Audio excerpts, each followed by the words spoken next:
أعوذ بالله من الشيطان الرجيم بسم الله الرحمن الرحيم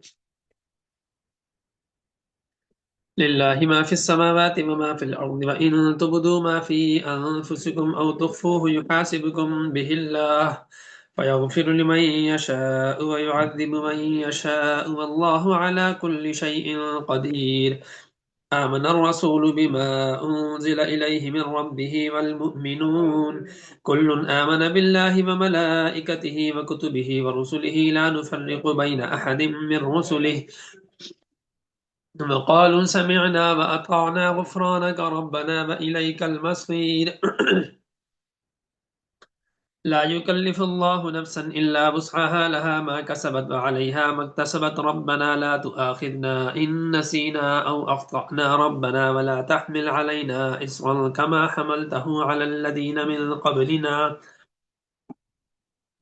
ربنا ولا تحملنا ما لا طاقة لنا به واعف عنا واغفر لنا وارحمنا أنت مولانا فانصرنا على القوم الكافرين صدق الله العظيم رب اشرح لي صدري ويسر لي أمري واحلل عقدة من لساني يفقهوا قولي رب زدني علما وارزقني فهما. یہ سورہ بقرہ کا آخری رکوع ہے اور آیت نمبر 284 سے 286 تک ہے، 3 آیات ہیں. یہ اس آخری رکوع کی فضیلت یعنی جو آخری آیات ہیں سورہ بقرہ کی، اس کی اپنی ایک فضیلت ہے. اور یہ شاید بات میں نے بتائی تھی، یہ ہو سکتا ہے رہ گئی ہو. سورہ فاتحہ جب نازل ہوئی تو ایک خاص فرشتہ آیا، حضرت جبرائیل علیہ السلام نے فرمایا کہ حضرت جبرائیل علیہ السلام نے فرمایا کہ میرے ساتھ ایک فرشتہ اور آیا ہے جو آج سے پہلے کبھی نہیں آیا، اور یہ فرشتہ کچھ خاص ایک آیات لے کر آیا ہے. تو ایک تو تھی اس کے اندر سورہ فاتحہ تھی، اور یہ سورہ بقرہ کی آخری آیات تھی. اس سے ان آیات کی اہمیت کا آپ ایک اندازہ بآسانی بخوبی لگا سکتے ہیں. ٹھیک ہے، کہ ایک ایسا فرشتہ جو کبھی نہیں آیا اور پھر کبھی آئے گا بھی نہیں، ایک ہی بار آیا ہے اور اس کے بعد پھر دوبارہ کبھی نہیں آئے گا. تو یہ جو فرشتہ آیا ہے یہ ایک خاص فرشتہ ہے جو اس بات پر مقرر اللہ تعالیٰ نے جس کو فرمایا تھا کہ وہ سورہ فاتحہ اور یہ آخری آیات کو لے کر نازل ہوگا. ٹھیک ہے، یہ جو آخری آیات ہیں یہ ہمیں پڑھنی چاہیے، نمازوں میں بھی پڑھنی چاہیے، ویسے بھی پڑھنی چاہیے. تو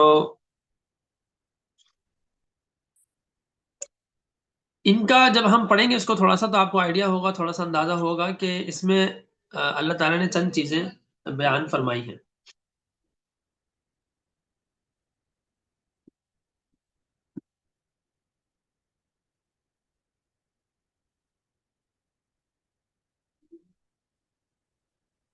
للہ ما فی السماوات و ما فی الارض، جو کچھ بھی آسمان و زمین میں ہے سب کس کا ہے؟ صرف اللہ ہی کا ہے. وَإِن تُبْدُوا مَا فِي أَنفُسِكُمْ، اگر تم خود ظاہر کرو جو تمہارے اندر ہے، او تخفوہ، یا تم چھپاؤ، یحاسبکم بہ اللہ، اللہ تعالیٰ سب کا حساب لے گا.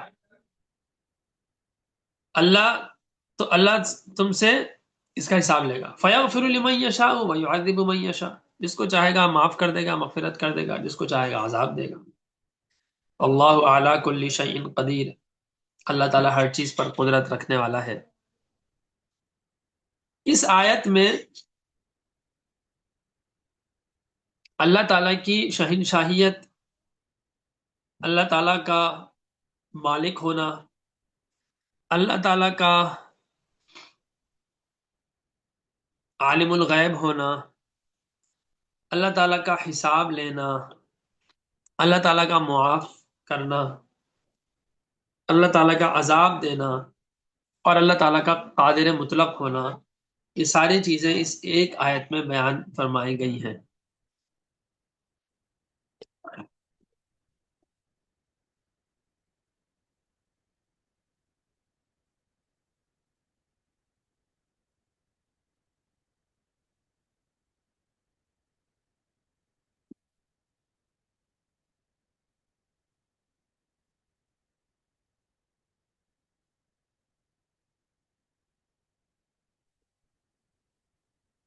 سورہ بقرہ میں عبادات، معاملات، جانی اور مالی احکامات، اصول، فروع، بہت ساری چیزیں اس کے اندر بیان ہوئی، ہم نے پڑھ لی سورہ بقرہ پوری الحمدللہ۔ اور غالباً اس سورت کا ایک نام سنام القرآن بھی ہے، یعنی کہ ستون سمجھ لیں قرآن کا۔ یہی وجہ ہے، اس لیے مناسب ہے کہ بندوں کو پوری تاکید اور تحدید بھی ہر طرح سے فرما دی جائے، تاکہ تعمیل احکام مذکورہ میں کوتاہی سے اجتناب کریں، یعنی کہ بندوں کو پورے تاکید سے ساری بات بتا دی جائے۔ تو اسی لیے سورت کے آخر میں احکام کو بیان فرما کر اس آیت کو تنبیہ کے طور پر ان آیات کو بیان فرمایا جا رہا ہے کہ دیکھو تمہیں جو احکامات ہم نے بیان کیے ہیں نا، یہ اس اللہ تعالیٰ کی طرف سے جس کے بارے میں یہ اللہ کی صفات بیان ہو رہی ہے۔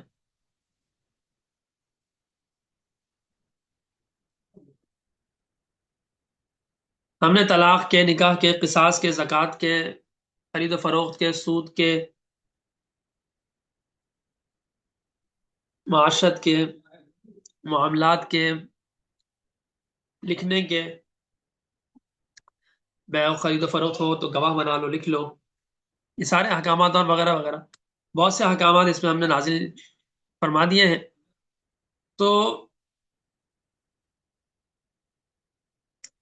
اس کو پہلے بہت اچھے سے اس کے اوپر عمل کرنا ضروری ہے، تبھی اتنی تفصیل سے ساری باتیں بیان کی گئی ہیں، ٹھیک ہے۔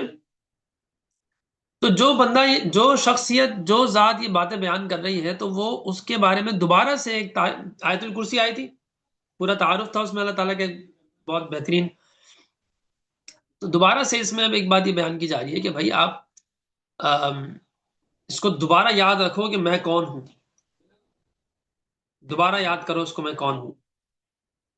تو جو ہمیں ایسا احکامات دے رہا ہے اس کو مالک ہونا چاہیے، تو للہ ما فی السماوات و ما فی الارض۔ جو ایسے احکامات دے رہا ہے اور آخر میں حساب بھی لے گا، تو کیا اس کو ہم تو چھپا لیں گی باتیں؟ تو اللہ تعالیٰ فرمانے جو چھپاؤ گے وہ بھی مجھے پتا ہے، جو بتاؤ گے وہ بھی مجھے پتا ہے۔ تو وَإِن تُبْدُوهُ مَا فِي أَنفُسِكُمْ وَإِن تُبْدُوا مَا فِي أَنفُسِكُمْ، اگر تم کو ظاہر کرتے ہو جو تمہارے اندر ہے یا چھپاتے ہو، کیا ہوگا؟ يُحَاسِبْكُم بِهِ اللَّهُ، اللہ تعالیٰ تم سے اس کا حساب لے گا۔ تو پھر اب تو بات ختم ہو گئی، اب ہم کچھ نہیں کر سکتے، تو پھر ایک خیال ہوتا ہے کہ یار پھر کیا ہوگا؟ تو اللہ تعالیٰ فرما رہے ہیں کہ دیکھو بھائی، اللہ جس کو چاہتا ہے معاف کر دیتا ہے، جس کو چاہتا ہے عذاب دیتا ہے، اور اللہ ہر چیز پر کیا ہے؟ قادر ہے، قدرت رکھنے والا ہے، ٹھیک ہے۔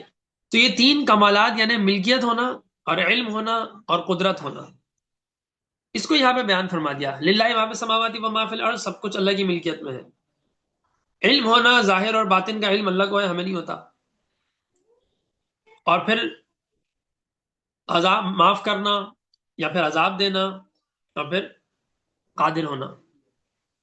تو اس کو ہم 5 صفات بھی کہہ سکتے ہیں، 3 بھی کہہ سکتے ہیں۔ قادر ہیں تو معاف بھی کر سکتے ہیں، یہ بھی کر سکتے ہیں، عذاب بھی دے سکتے ہیں۔ لیکن اگر اس کو ہم الگ کر لیں تو 5 چیز ہو جائیں گی: ملکیت، علم، معاف کرنا، عذاب دینا اور قادر ہونا، ٹھیک ہے۔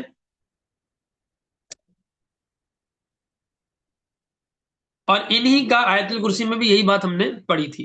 مطلب یہی ہے کہ اللہ تعالیٰ کی ذات جو ہے تمام چیزوں کی مالک ہے، خالق ہے، علم مکمل ہے، اس کی قدرت ہے، مکمل قدرت ہے۔ اس کی نافرمانی کرو گے تو چاہے چھپا کے کرو، بتا کے کرو، اللہ کو پتہ ہے، ٹھیک ہے۔ آگے ہے آمن الرسول بما انزل الیہ من ربہ والمؤمنون۔ ایمان لائے، کون ایمان لا رہے ہیں؟ جو رسول پر اس کے رب کی طرف سے نازل ہوا ہے اس پر رسول اور مومنین دونوں یقین رکھتے ہیں۔ یعنی اللہ کے نبی پہ جو نازل ہو رہا ہے اس پہ اللہ کے نبی کا خود بھی ایمان ہے اور مومنین بھی اس پر ایمان رکھتے ہیں۔ آمن الرسول، ایمان لائے رسول، بما انزل الیہ، اس بات پر جو ان کے اوپر نازل کی گئی ہے، ان کی طرف نازل کی گئی ہے، من ربی، ان کے رب کی طرف سے۔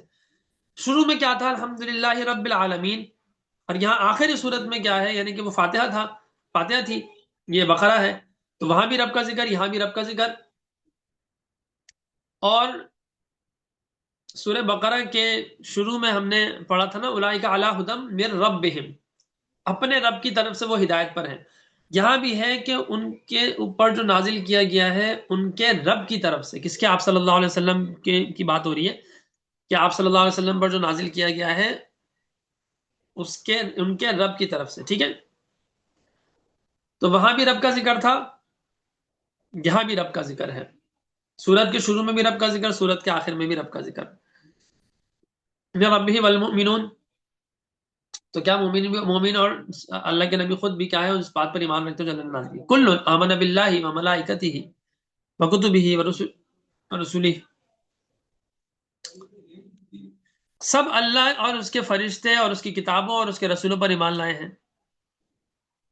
لا نفرق بین احد من رسلہ، اور وہ کیا کہتے ہیں؟ ہم اس کے رسولوں میں سے کسی میں فرق نہیں کرتے۔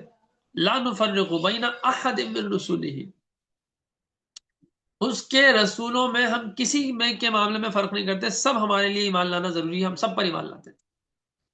لا نفرق بین احد من رسلہ وقالوا سمعنا واطعنا، اور وہ کہتے ہیں کہ ہم نے سن لیا اور ہم نے اطاعت کی، ہم نے قبول کر لیا۔ غفرانک، اے ہمارے رب آپ کی مغفرت، آپ کی مغفرت چاہیے۔ غفرانک ربنا، اے ہمارے رب آپ کی مغفرت چاہیے۔ وإلیک المصیر، آپ ہی کی طرف تو ہمیں لوٹ کر جانا ہے۔ جب ہم نے جو پہلی آیت پڑھی اس سے جب ہمیں یہ پتہ چل گیا کہ دل کے خیالات پر بھی حساب کتاب ہے، تو اس پر صحابہ کرام رضی اللہ عنہم اجمعین جو ڈر گئے، یہ جو بات ہوئی نا کہ ان تبدوا ما فی انفسکم او تخفوہ، تم کو چھپاؤ یا ظاہر بھی کرو، تو کیا ہے وہ؟ یحاسبکم بہ اللہ، اللہ تعالیٰ حساب لے گا۔ تو صحابہ ڈر گئے، گھبرائے، ان کو اتنا صدمہ ہوا کہ کسی آیت پر اتنا صدمہ ان کو نہیں ہوا، کیونکہ دل میں تو باتیں آ جاتی ہیں۔ تو اس پہ انہوں نے آپ صلی اللہ علیہ وسلم سے اس بارے میں ذکر کیا کہ یا رسول اللہ، یہ تو دل میں تو خیالات آ جاتے ہیں۔ تو آپ نے فرمایا قولوا سمعنا واطعنا، تم یہ کہو کہ ہم نے سن لیا اور ہم نے اطاعت کی، یعنی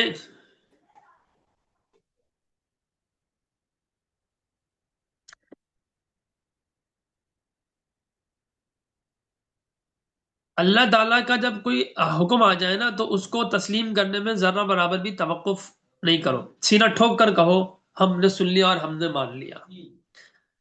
عرض کر دو آپ کے ارشاد کی تعمیل کی، یعنی کہ جب یہ بات ہوئی نا صحابہ کا تھوڑے پریشان ہوئے تو اللہ کے نبی نے کہا کہ بھائی تم اللہ تعالیٰ سے جب آیت نازل ہو تو فوراً اللہ تعالیٰ سے کہو سمعنا واطعنا، یا اللہ ہم نے کیا کیا ہے؟ آپ کی بات سن لی اور ہم نے اطاعت کی ہے، ٹھیک ہے؟ تو جب یہ آیات نازل ہوئی تو ان کو خود ہی سے ان کے بے ساختہ ان کے کلمات، یہ بات ان کے زبان سے جاری ہو گئی کہ سمعنا واطعنا۔ تو اللہ تعالیٰ نے ان کے اس کلام کو یہاں پہ ذکر کیا ہے کہ قالوا سمعنا واطعنا، وہ کہتے ہیں کہ ہم نے سن لیا اور ہم نے قبول کر لیا۔ یہاں صحابہ کی شان بیان ہو رہی ہے نا، جو ایمان لائے ہیں اللہ پر اور اس کے رسول پر اور کتابوں پر اور فرشتوں پر۔ تو یہاں مومنون سے مراد مومنین ہے، لیکن وہاں تو اس وقت جس وقت آیت نازل ہوئی تھی اس وقت سب سے پہلے مخاطبین اس کے صحابہ، جو پہلے مصداق اس کے صحابہ ہیں، ٹھیک ہے؟ یعنی ہمیں جو کنفیوژن، جو بھی ہمیں خیال آ رہا ہے کہ ہمارے دقت و خلجان ہے، وہ سب اپنی جگہ، لیکن ہم ایمان لائیں ٹھیک ہے؟ تو اللہ تعالیٰ کو یہ بات پسند ہوئی، تبھی یہ دونوں آیتیں نازل ہوئیں کہ آمن اور رسول سے لے کر آخری صورت تک، کہ آمن اور رسول بما انزل الیہ من ربی المؤمنون، یعنی رسول کریم اور ان کے بعد صحابہ جن کو اشکال پیش آیا تھا، ایک کنفیوژن پیش آئی تھی، تو ان کے ایمان کی حق تعالیٰ نے خود تفصیل کے ساتھ تعریف بیان کی ہے کہ بھائی یہ تو ایمان لانے والے ہیں، رسول ایمان لاتے ہیں، صحابہ ایمان لاتے ہیں۔ آمن الرسول بما انزل الیہ من ربی والمؤمنون، یہ لوگ ایمان لاتے ہیں، اور کل آمن باللہ وملائکتہ وکتبہ ورسلہ، کہ اللہ پر ایمان لاتے ہیں، فرشتوں پر ایمان لاتے ہیں، کتابوں پر ایمان لاتے ہیں، رسولوں پر۔ اللہ تعالیٰ تعریف کرے، تفصیل سے تعریف کرے صحابہ کی یہ تو اتنے اچھے لوگ ہیں، اتنے اچھے ہیں، تو اس سے صحابہ کو بہت سکون، یعنی اللہ تعالیٰ تعریف کر دیں تو اور کیا چاہیے. سبحان اللہ. یہ صحابہ کی عظمت کی ایک آیت، یہ صحابہ کی عظمت کی بہت ساری آیات میں سے ایک آیت یہ بھی ہے. تو اس کے بعد پھر دوسری آیت نازل ہوئی، کہ دوسری آیت ہے اس کے بعد کہ لا، یہاں تو لا نفرق بین احد من رسولہ سے پورا صحابہ کی بات بیان کی جا رہی ہے کہ ہم رسولوں میں فرق نہیں کرتے، ہم نے سن لیا اور ہم نے اطاعت کر لی آپ کی، اے ہمارے رب آپ کی مغفرت ہمیں چاہیے اور ہم آپ کی طرف ہی لوٹنے والے ہیں، ہمیں آپ کے پاس ہی آنا ہے. تو اگلی آیت میں پھر یہ ہے کہ لا، اللہ تعالیٰ فرما رہے ہیں، تھوڑا ریلیکسیشن بھی مل رہی ہے کہ لا یکلف اللہ نفسا الا وسعها، کہ اللہ تعالیٰ کسی کو اس کی قدرت اور اس کی وسعت اور اس کی استطاعت اور اس کی طاقت سے زیادہ اس کو ذمہ دار نہیں بناتا، مکلف نہیں بناتا. ٹھیک ہے، لا یکلف اللہ نفسا الا وسعها، یعنی دل میں جو آٹومیٹک خیال آتا ہے، جو شیطان کی طرف سے وسوسہ ہوتا ہے، وہ تو اختیار، اس سے بچنا تو اختیار سے باہر کی چیز ہے نا، تو ٹینشن اس کی لینے کی ضرورت نہیں ہے، کیونکہ اس کا اللہ تعالیٰ حساب نہیں لیتے. ہاں آپ خود خیالات سوچو اور آپ خود یعنی کہ برے کام کی نیت کرو تو اس کا حساب ہوگا، خاص طور پہ اگر نیت پختہ ہو جائے گی یا پکی نیت ہوگی تو پھر تو حساب دینا پڑے گا اور اس کا بھی حساب ہوگا.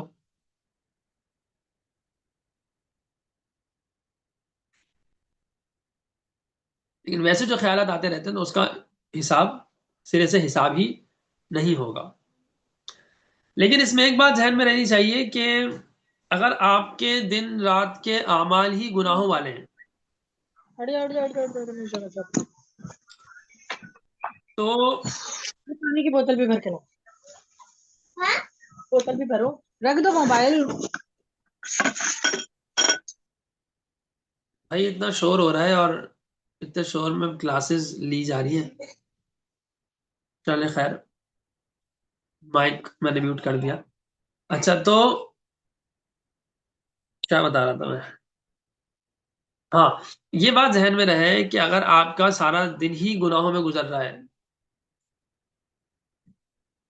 گناہ بہت کر رہے ہیں، اور پھر بعد میں جو خیالات آ رہے ہیں وہ پھر برائی کے خیالات آ رہے ہیں یا گناہوں کے خیالات آ رہے ہیں، کیونکہ گناہوں میں مثال کے طور پر فلمیں چل رہی ہیں، فلمیں چل رہی ہیں، دن رات فلم چل رہی ہے. چھٹی کا دن ہو گیا تو اس کا مطلب ہے کہ چھٹی کا دن تو ملتا ہی اس لیے، یا کسی دن شب برات کی چھٹی ہو گئی یا کسی بھی عمل سے چھٹی ہو گئی، اگر چھٹی ہو گئی تو بس اس کا مطلب یہ ہے کہ بس اب فلمیں دیکھو بیٹھ کے. تو اگر وہ فلمیں دیکھنے کی وجہ سے بعض اوقات وہی فلمیں آپ نماز پڑھ رہے ہیں یا آپ کو نارمل اپنا ایسے بیٹھے ہوئے ہیں اور آپ کو پھر وہ فلم کا خیال آ رہا ہے یا کوئی اس کا سین یاد آ رہا ہے، تو اب آپ بولیں یہ تو خود ہی سے خیال آ رہا ہے، میں تو نہیں لا رہا، تو اللہ اس کی پکڑ نہیں کریں گے. ٹھیک ہے، تو ایسا اتنا مطلب آسان نہیں ہے. اس کی وجہ یہ ہے کہ جو خیال آ رہا ہے وہ اس وجہ سے نہیں آ رہا کہ وہ خود ہی سے شیطان لا رہا ہے، بلکہ آپ نے چونکہ فلمیں اتنی دیکھی ہیں یا آپ نے فضولیات اتنی دیکھی ہیں کہ اب وہ دماغ اس کو ریپیٹ کر رہا ہے. ٹھیک ہے، تو یہ ٹھیک نہیں ہے. ہاں آپ کچھ عمل ایسا کچھ نہیں کر رہے، مطلب آپ باقاعدہ طور پہ اتنی کوئی زیادہ آپ کے وہ نہیں ہے، چھوٹے موٹے گناہ تو بھائی انسان ہو جاتے ہیں لیکن وہ بھی نہیں ہونے چاہیے، لیکن چلے. لیکن اس کے علاوہ ویسے ہی اگر آپ کو خیال آ رہا ہے تو وہ اس کا حساب نہیں ہے. لیکن اگر بعض لوگ ہوتے ہیں ان کی پورا لائف پوری، یعنی ان کو 2 منٹ مل جائے تو وہ بس موبائل پہ کچھ نہ کچھ لگا لیں گے، کوئی فضول کوئی ریل لگا لیں گے، کوئی فضول کوئی ڈرامہ لگا لیں گی، کوئی خواتین کوئی فلمیں لگا لیں گی، کوئی یا فلمیں لگا لیں گے. تو یہ جو مستقل ایک دماغ میں ایک مسئلہ ہے نا کہ ان کو اس طرح کی چیز چاہیے، تو اتنا زیادہ ملوث ہونے کے بعد اگر کچھ خود ہی سے خیالات آتے ہیں تو وہ اس پہ ڈر ہے کہ پکڑ اس پہ ہو جائے. لیکن آپ ایسے ملوث نہیں ہیں، اتنا زیادہ ملوث نہیں ہے، اور پھر بھی کچھ خیالات آ رہے ہیں تو اب وہ آپ جھٹک بھی رہے ہیں پھر بھی آ رہے ہیں، اور اس میں آپ کا قصور اس کے بیک اینڈ پہ نہیں ہے، تو پھر آپ کو گناہ نہیں ملے گا. یہ بات یہاں بیان ہو رہی ہے کہ لا یکلف اللہ نفسا الا وسعها، کہ جو خیالات دل میں آٹومیٹک آ رہے ہوتے ہیں یا شیطان کی طرف سے آ رہے ہوتے ہیں، صرف خیال آتا ہے، آپ پھر اعوذ باللہ پڑھتے ہیں، جھٹکتے ہیں کہ نہیں بھائی ہے.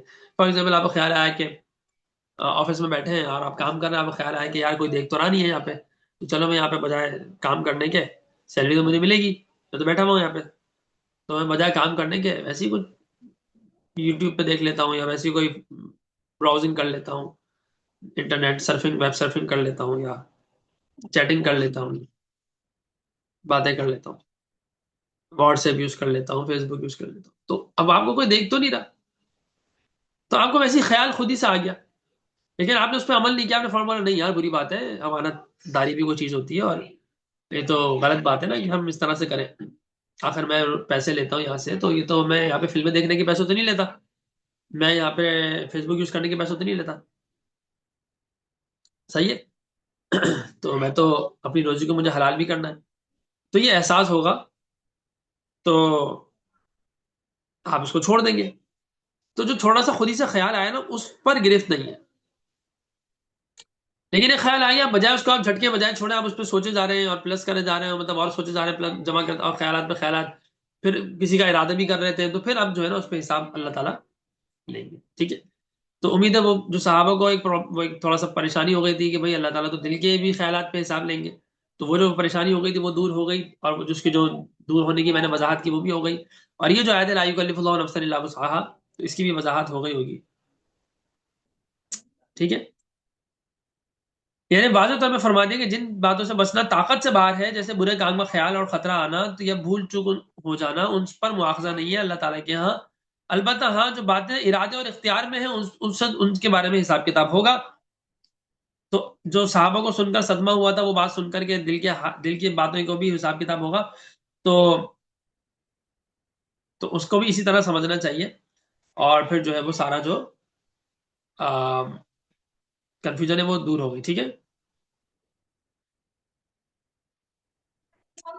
لا نفرق بین احد من رسولہ کا ایک مطلب تو یہی ہے جو میں نے بیان کیا. ایک مطلب یہ بھی ہے کہ جیسے بعض یہودی کیا کرتے تھے، کسی نبی کو مانتے تھے، کسی نبی کو نہیں مانتے تھے. موسیٰ علیہ السلام کو مان لیا، عیسیٰ علیہ السلام کو نہیں مانا.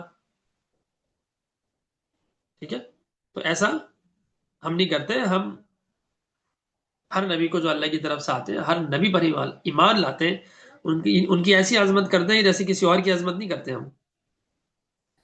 دیکھیں ہمارا یہ عقیدہ ہے کہ انبیاء کرام علیہ السلام معصوم عن الخطا ہوتے ہیں، معصوم عن الذنب ہوتے ہیں، یعنی گناہوں سے معصوم ہوتے ہیں. انبیاء علیہ السلام کوئی بھی نبی ہو، 1,24,000 انبیاء میں سے، اور ایک روایت کے مطابق 2,64,000 انبیاء آئے ہیں.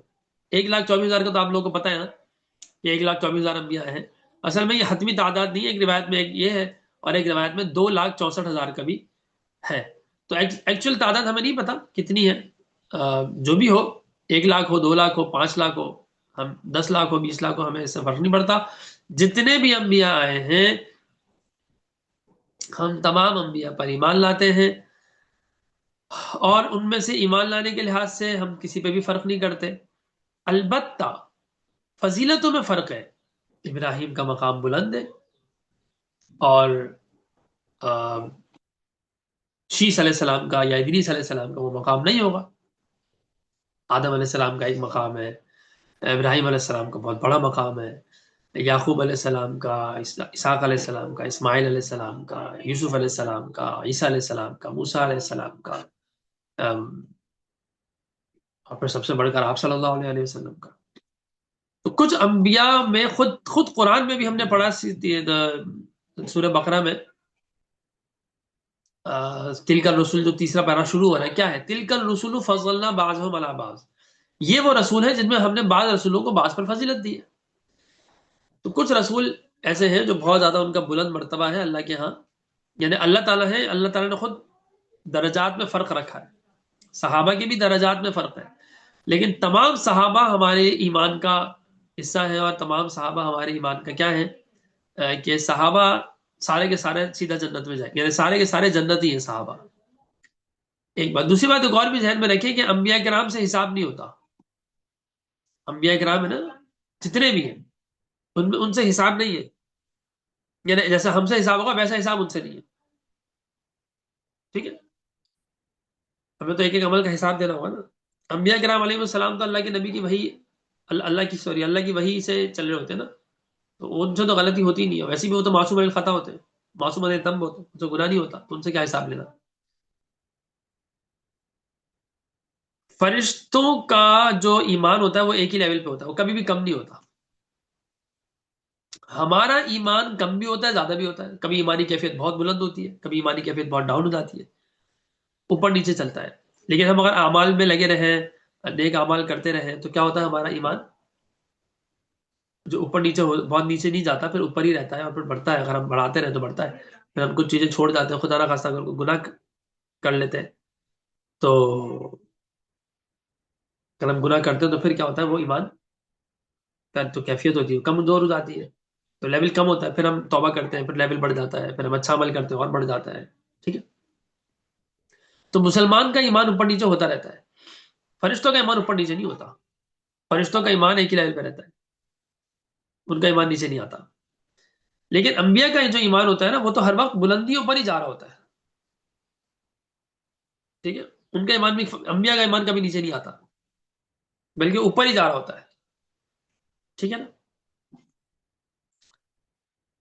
تو انبیاء کرام علیہ السلام سے کبھی غلطی نہیں ہوتی، اور ہمارا یہ عقیدہ ہے، غلطی سے مطلب کہ ان سے گناہ نہیں ہوتا، اور ہمارا یہ عقیدہ ہے کہ جتنے بھی بڑے سے بڑے ولی، قطب، ابدال، غوث، جو بھی مراتب ہے نا، صوفیہ نے جو اپنے مراتب بنائے ہیں نا، ایک ولی ہوتا ہے، پھر قطب ہوتا ہے، پھر غوث ابدال ہوتا ہے، پھر غوث ہوتا ہے، قلندر، پتہ نہیں کیا کیا. تو یہ جو درجات ہیں، یہ اول تو قرآن حدیث میں تو اس طرح سے نام غالباً نہیں آئے. قرآن میں تو ہے اولئک مع الذین انعم اللہ علیہم من النبیین والصدیقین والشہداء والصالحین. یہ چار اللہ تعالیٰ نے دکھائے ہیں، ہمیں بتائے ہیں. نبیین سب سے بڑا ہے، پھر صدیقین ہے، پھر شہداء، پھر صالحین ہے. تو یہ تو ہے، یہ تو واضح قرآن میں ہے. تو خیر، اگر یہ ولی، قطب، ابدال، غوث، قلندر، جو بھی آپ کہہ لیں، یہ کتنے بھی آ جائیں، پوری دنیا شیخ عبد القادر جیلانی رحمہ اللہ سے بھر جائے، سارے شیخ عبد القادر جیلانی بن جائے،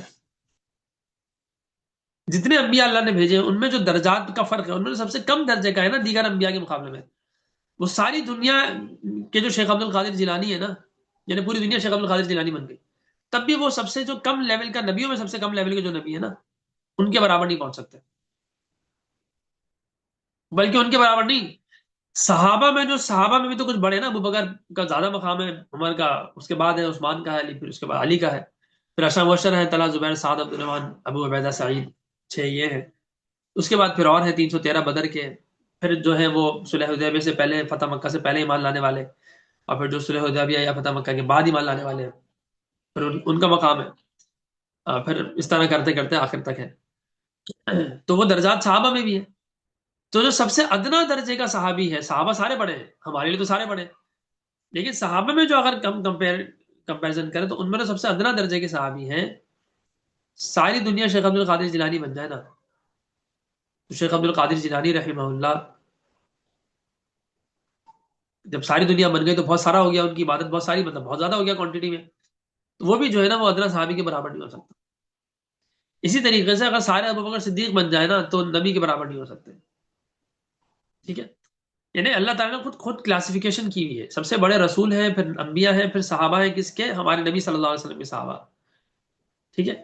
پھر اور دیگر انبیاء کے صحابہ ہیں، پھر اس کے بعد جا کے جو ہے وہ ولیوں کا نمبر آتا ہے. ہمارے ہاں خاص طور پہ بر صغیر کے اندر سب سے زیادہ جو مقام اور مرتبہ ہمارے سب کانشیسلی ہمارے دماغوں میں بیٹھا ہوا ہے، جب تک ہم بہت زیادہ قرآن اور حدیث اور صحیح علوم حاصل نہیں کرتے تب تک بیٹھا رہتا ہے وہ، کیونکہ وہ تو پیدائشی ہمارے ذہنوں میں بیٹھا ہوتا ہے. صوفیوں کا ایک مقام، ولیوں کا، تو جتنا مقام ہمارے دلوں میں شیخ عبد القادر جیلانی کا بیٹھا ہوتا ہے نا، اتنا مقام ہمارے دلوں میں عام طور پہ صحابہ کا نہیں ہوتا. ہاں، لوگ جو دین پہ چلتے ہیں، عمل کرتے، علم حاصل کرتے رہتے ہیں، ان کو سمجھ میں آتا ہے کہ ہاں یار یہ مقام ہے، کلاسیفیکیشنز ہیں. صحابہ ہیں، پھر تابعین ہیں، پھر تبع تابعین ہیں، پھر ان کے شاگرد ہیں، پھر جا کے شیخ عبد القادر جیلانی ہے. اب شیخ عبد القادر جیلانی رحمہ اللہ خود امام احمد ابن حنبل کے فالوور ہیں، یعنی حملی ہیں. شیخ عبد القادر جیلانی رحمہ اللہ 561 ہجری میں ان کا انتقال ہوا ہے. کن کا؟ شیخ عبد القادر جیلانی رحمہ اللہ کا. 561، ہاں. ٹھیک ہے. جہاں تک مجھے یاد آ رہا ہے. تو شیخ عبد القادر جیلانی رحمہ اللہ تو خود امام احمد ابن حنبل کو فالو کرتے ہیں، اور امام احمد ابن حنبل امام بخاری کے استاد ہیں، لیکن امام شافعی کے شاگرد ہیں. اور امام شافعی رحمہ اللہ وہ شاگرد ہیں امام مالک کے بھی اور امام محمد کے بھی، اور امام محمد شاگرد ہیں امام ابو حنیفہ کے، اور امام ابو حنیفہ شاگرد ہیں حضرت انس رضی اللہ تعالیٰ عنہ کے، اور انس آپ صلی اللہ علیہ وسلم کے شاگرد ہیں. ٹھیک ہے. خیر، تو یہ کیونکہ ایک عقیدے کی بات ہے اور انبیاء کی بات یہاں پر آئی ہے تو میں اس لیے بتا رہا ہوں. کتابوں پر ایمان. کتابوں کا بھائی سمپل سی بات ہے کہ جو بڑی کتابیں تورات زبور انجیل قرآن 4 بڑی کتابیں، اور موسیٰ علیہ السلام اور ابراہیم علیہ السلام پہ دیگر صحف بھی کچھ نازل ہوئے ہیں تو وہ بھی ہے. اس کے علاوہ اور اگر کتابیں ہیں تو ہوں گی، اور اگر صحف ہیں تو یقیناً ہوں گے. لیکن یہ چاروں 4 بڑی کتابیں، اور ان پر ہمیں اس کے بارے میں پتہ بھی ہے اور کسی حد تک آج کل موجود بھی ہے. انجیل ہے. اچھا، انجیل کا جو ہے وہ آج کل کیا ہے کہ 3 بلکہ 4 سمجھ لیں کہ جو وہ ہے نا 4 انجیلیں ہیں عام طور پہ جو چل رہی ہیں. تو پولوس ہے ایک، تو یوحنا ہے، مرقس ہے، اور متا ہے. ٹھیک ہے، جس کو میتھیو کہتے ہیں. یوحنا کو غالباً جان کہتے ہیں، gospel of John, gospel of Matthew, اور گاسپل آف مارکیوس. ٹھیک ہے، تو مرقس، یوحنا، متا اور پولوس. پولوس، ہاں غالباً. یہ 4 انجیلیں ہیں، 4 بائبلز ہیں، لیکن ان چاروں میں آپس میں بھی بہت زیادہ کانٹرڈکشنز ہیں، اور بہت ساری باتیں اس میں ایسی میں جو واضح طور پہ پڑھ کے ایک انسان بولتا ہے کہ یار مطلب یہ بولتا ہے کہ یہ سمجھ نہیں آ رہا. مریم علیہ السلام کے خلاف فضول بکواسات ہیں اس میں. اللہ تعالیٰ کے اوپر عجیب سی باتیں، مطلب آپ عجیب سنیں گے، آپ بولیں گے مطلب میں زبان سے بول بھی نہیں پا رہا، ایسی عجیب عجیب باتیں. اچھا استاد جی، سوال یہ ہے کہ اگر اپنی مطلب کچھ لوگ کہتے ہیں کہ یہ پڑھنی نہیں چاہیے ہمیں کیونکہ ان میں تحریف بہت زیادہ ہو گئی ہے، تو ہاں، کیا مطالعہ ان کا کبھی ملے کہیں لائبریری میں تو پڑھنی چاہیے یا نہیں؟ دیکھیں اس میں میرا یہ ہے کہ پہلے تھوڑا قرآن پڑھ لیں، یعنی پورا قرآن 1-2 دفعہ پڑھ لیں، مختلف تفاسیر سے تھوڑا سا دیکھ لیں. اس کے بعد پھر اگر آپ علم کے لیے پڑھنا چاہیں تو ضرور پڑھیں، فائدہ ہوتا ہے. اچھا. بائبل پڑھیں، یہ چاروں جو بائبلز ہیں چاروں کو چاروں پڑھ لیں. اور اس میں جو سب سے زیادہ اوتھینٹک ہے نا وہ ہے انجیل برناباس. ٹھیک ہے، اچھا. وہ اس کو وہ کرتے ہی نہیں ہے. یہ 4 تو مانتے ہیں، وہ اس میں بہت زیادہ باتیں صحیح ہیں، بہت زیادہ صحیح ہے. وہ اس میں آپ صلی اللہ علیہ وسلم کی پیشن گوئی واضح طور پہ موجود ہے، سب چیزیں موجود ہیں، بہت ساری چیزیں اس کے اندر موجود ہیں. تو اب تک جتنی بھی بائبلز ہیں ان میں سب سے زیادہ اوتھینٹک اور سب سے زیادہ کم محرف یعنی تحریف شدہ، یعنی کم سے کم تحریف شدہ وہ ہے وہ والی. دوسری بات یہ ہے کہ اصل میں جو بائبل ہے وہ اچھا پھر اولڈ ٹیسٹیمنٹ، نیو ٹیسٹیمنٹ، تو جو تورات ہے وہ بھی اس کے اندر انہوں نے وہ کر دی، اور تورات پھر تالمود بھی کہتے ہیں اور بہت ساری چیزیں. خیر، تو ان کو پڑھنا چاہیے بس اس لیول پہ کہ آپ بطور علم کے پڑھنا چاہیں، اور پھر اگر آپ کا کبھی آپ کی نیت یہ ہونی چاہیے، دیکھیں آپ کی نیت یہ ہونی چاہیے کہ آپ کے پاس اگر کوئی عیسائی آتا ہے اور وہ حق کا طالب علم ہے، یا آپ کو موقع چلا عیسائی آ گیا، آپ کہیں فار ایگزامپل ہم لوگ کہیں ہوتا ہے کہیں ڈاکٹر کے پاس بیٹھے ہیں، وہاں کوئی آپ کو کرسچن مل جاتا ہے، کہیں ہوٹل میں بیٹھے ہیں یا کہیں ویسے ہی بیٹھے ہیں تو ویٹنگ میں بیٹھے ہوتے ہیں بعض ڈاکٹرس کے پاس یا کسی جگہ پہ، تو وہاں پہ مل جاتا ہے تو وہاں بات کر لی. بس اسٹینڈ پہ کھڑے ہیں وہاں کچھ ہو گیا، بس میں مل گیا کوئی، تاکہ تھوڑی بہت ایسی نالج ہونی چاہیے کہ آپ اس کو دعوت تو دے سکے نا. وہ مانے نہیں مانے آپ تو دعوت دیں، اتنی نالج تو ہو. فار ایگزامپل 2-3 چیزیں میں نے یاد کی تھی، اب تو میں بھول گیا، تھوڑا بہت یاد ہے کہ اس میں ایک ہے، مجھے اس کا حوالہ ایگزیکٹلی یاد نہیں، پہلے میں نے یاد تھا مجھے، کہ حضرت عیسیٰ علیہ السلام فرماتے ہیں کہ جو مجھ پر ایمان لانے والا ہے وہ سانپ سے نہیں ڈرے گا. اس طرح کی کوئی بات تھی. تو آپ کسی کرسچن کو بولیں کہ تم یہ سانپ اٹھاؤ، یہ لو سانپ لو تم، تو سانپ ڈرے گا وہ بھی کہ بھائی سانپ تو ڈس دے گا تو مر جاؤں گا. اس کو بولا کہ بھائی یہ تو کیسے تم عیسائی ہو، عیسیٰ علیہ السلام نے تو یہ کہا ہے. ٹھیک ہے، اسی طریقے سے اس میں ایک بات اور بھی تھی کہ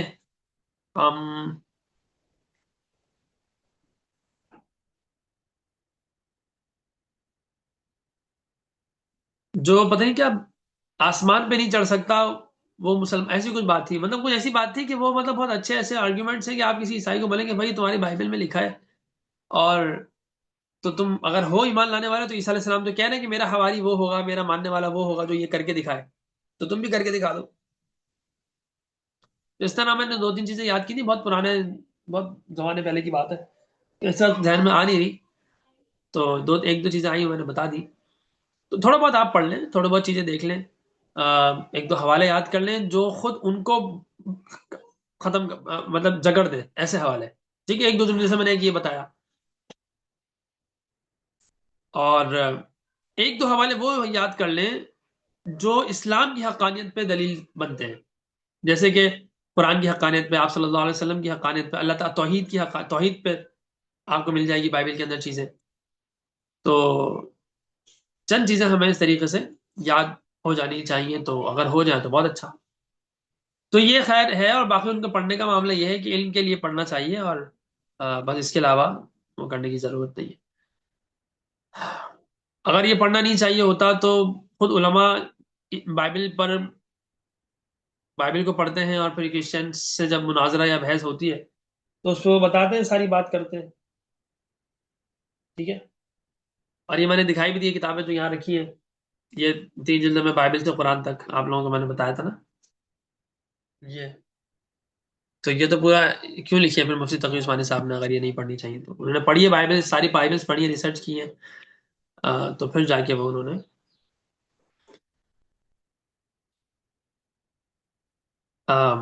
بات کی ہے. اسی طریقے سے جو ابھی حال ہی میں انتقال ہوا ہے پھر ذوالفقار نقشبندی صاحب کا، انہوں نے اپنا ایک واقعہ بتایا کہ میں ایک جگہ گیا تو وہاں ہر بندے کا، وہاں پہ ہر مذہب کے پیشوا موجود تھے، تو کسی نے میرا بھی نام کر دیا آگے اور مجھے آگے بھیج دیا. تو اس میں یہ تھا کہ ہر بندہ اپنے اپنے مذہب پہ کچھ بات کرے گا اور 10-10 منٹ دیے جائیں گے، اس طرح کوئی بات تھی. تو مختلف لوگ تھے وہاں پہ، مختلف مذاہب کے ایکسپرٹس موجود تھے. تو اس میں انہوں نے کہا کہ یہ ذوالفقار نقشبندی صاحب کے جب نمبر آیا، شاید پہلا ہی نمبر ان کا آ گیا یا جو بھی نمبر تھا ان کا یا آخر میں جو بھی، تو انہوں نے یہ کہا کہ بس میں یہ بات کہنا چاہتا ہوں کہ ہم ایسا کرتے ہیں کہ بھائی یہ سب دینی کتابیں ہیں. انہوں نے کہا جی. تو ہم ایسا کرتے ہیں کہ جو کتاب نازل ہوئی ہے نا اس کو ہم ریسائٹ کرتے ہیں.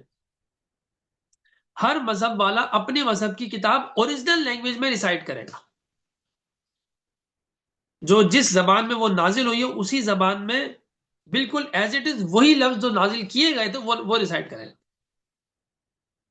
تو پھر اس طرح کر کے بات چلی. تو 1 2 3 4 مطلب ہوتے ہوتے پورا سب راؤنڈ چل رہا تھا، سب باری باری پڑھیں گے. تو سب کوئی پڑھ ہی نہیں، مطلب جب پہلے کو دیا گیا تو اس نے بولا کہ ہماری جو کتاب ہے وہ ہمارے پاس ہے تو صحیح، لیکن اس کی اوریجنل لینگویج میں ہمیں نہیں، ہمارے پاس نہیں ہے، تو وہ تو ہم نہیں پڑھ سکتے، میں نہیں پڑھ سکتا. تو پھر دوسرے کا نمبر آیا، اس نے بھی کہا ایسی تھا.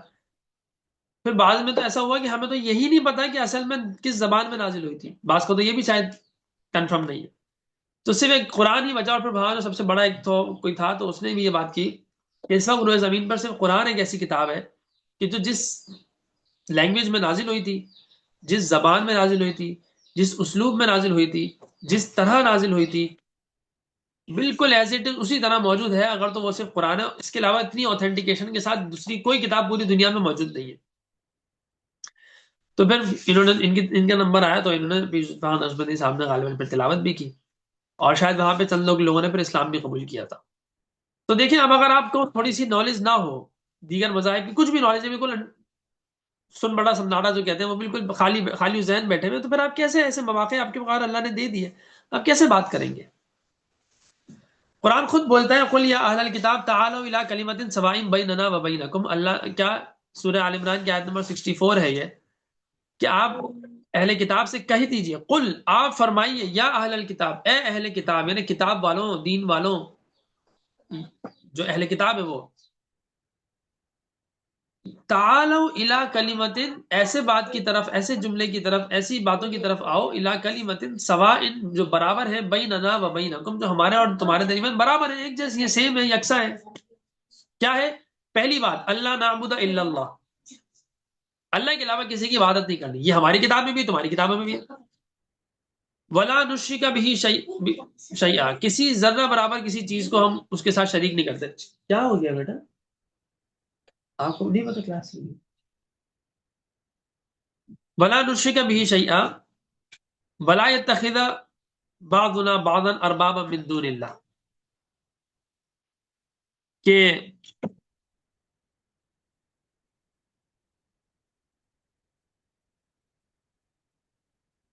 اللہ کے علاوہ ہم کسی کو جو ہے وہ رب نہیں بناتے ہیں، ٹھیک ہے. فَإِن تَوَلَّوْا، تو اب اگر ان ساری یکساں باتوں کے باوجود بھی تم پھر جاؤ گے، جو تمہارے مذہب میں بھی یہی ہے، ہمارے مذہب میں بھی یہی ہے، تم اس کو بھی نہیں مانو گے، فَإِن تَوَلَّوْا فَقُولُوا اشْهَدُوا بِأَنَّا مُسْلِمُونَ، تو بس گواہ رہو کہ ہم تو اللہ تعالیٰ کے اوپر ایمان لانے والے ہیں.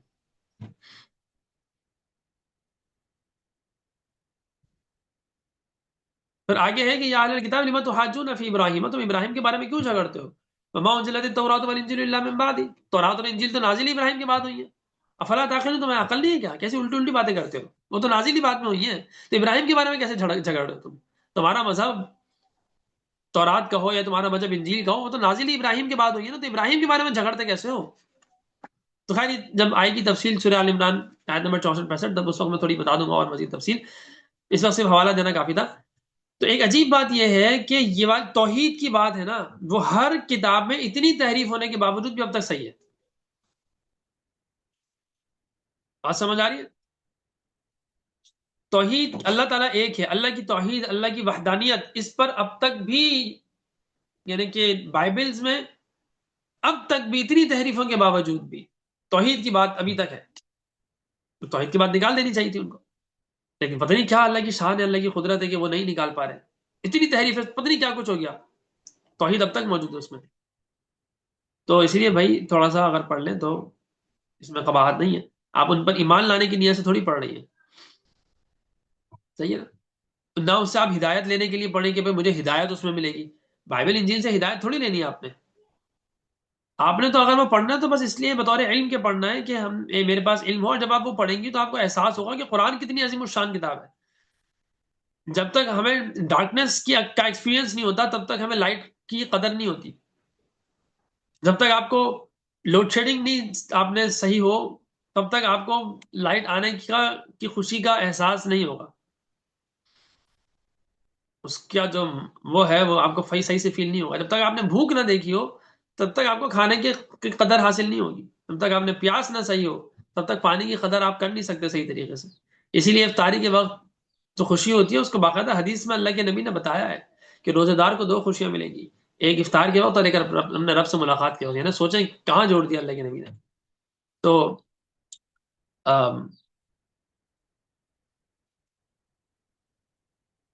جب آپ وہ پڑھیں گے بائبل کو تو آپ کو قدر ہوگی قرآن کی بہت زیادہ، حدیث کی قدر ہوگی، حدیث کی. ایون کہ بائبل کا جو سب سے پہلا وہ ہے غالباً کون تھا وہ؟ پولوس تھا نا. تقریباً بائبل جو سب سے پہلے لکھی گئی ہے نا وہ 240 سال کے بعد لکھی گئی ہے. عیسیٰ علیہ السلام کے آسمان سے زمین سے آسمان کی طرف جانے کی 240 سال کے بعد لکھی گئی ہے. اب یہ بات کہ یوشا نے کس سے سنا، مرقس نے کس سے سنا، یوحنا نے کس سے سنا، متی نے کس سے سنا، اور جتنے بھی لوگ ہیں انہوں نے کس سے سنا؟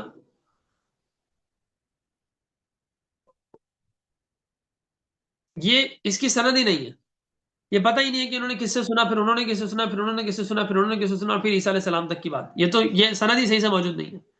اور ہمارے کیا ہوتا ہے، امام بخاری شریف شروع کرتے ہیں تو کہتے ہیں قال حدثنا حمیدی قال حدثنا سفیان، پوری سند بیان کرتے ہیں کہ مجھے حمیدی نے بتایا، میں نے حمیدی سے سنا، میرے استاد تھے امام حمیدی، میں نے ان سے سنا، انہوں نے اپنے استاد سفیان سے سنا. ٹھیک ہے، انہوں نے یحییٰ بن سعید الانصاری سے سنا. تو اس طرح کر کے پوری سند پہنچاتے ہیں. انہوں نے غالباً علقمہ ہے شاید، علقمہ سے سنا، انہوں نے ابو ہریرہ سے سنا، انہوں نے عمر بن خطاب سے سنا، اور انہوں نے آپ صلی اللہ علیہ وسلم سے سنا. اور آخری جو حدیث ہے اس میں وہ بتاتے ہیں کہ ابو ہریرہ کی جو حدیث ہے آخری والی جس پر بخاری ختم ہوتی ہے، تو اس میں بھی وہ یہ کہتے ہیں کہ مبی قال حدثنا احمد بن اشکاب سے سنا میں نے، انہوں نے مجھے پڑھایا.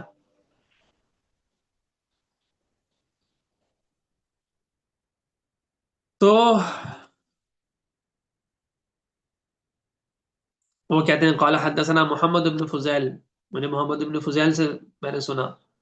عن عمارة بن القعقاع عن ابی زرع، وہ کہتے ہیں کہ میں نے عمارة بن القعقاع سے سنا، وہ کہتے ہیں میں نے ابی زرع سے سنا، وہ کہتے ہیں میں نے ابو ہریرہ سے سنا، وہ کہتے ہیں رسول اللہ صلی اللہ علیہ وسلم سے سنا. تو پوری سند ہے، ایک بندہ موجود ہے، ایک ایک بندے کے حالات موجود ہیں، اپنی طرف سے تکے کا نام نہیں ہے، ایک ایک بندے کے حالات، کون تھا، کیا تھا، اس کے باپ کا نام کیا تھا، خود کیا تھا، کہاں تھا پیدا ہوا تھا یا کہاں مرا تھا، کیا استاد تھے، کتنے استاد تھے، کیسے استاد تھے، کیسے شاگرد تھے، کون کون شاگرد تھے، شاگردوں کی ڈیٹیل ڈیٹا ہے، سب چیزیں موجود ہیں۔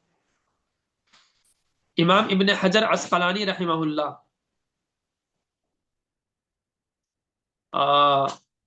852 ہجری میں ان کا انتقال ہوا ہے۔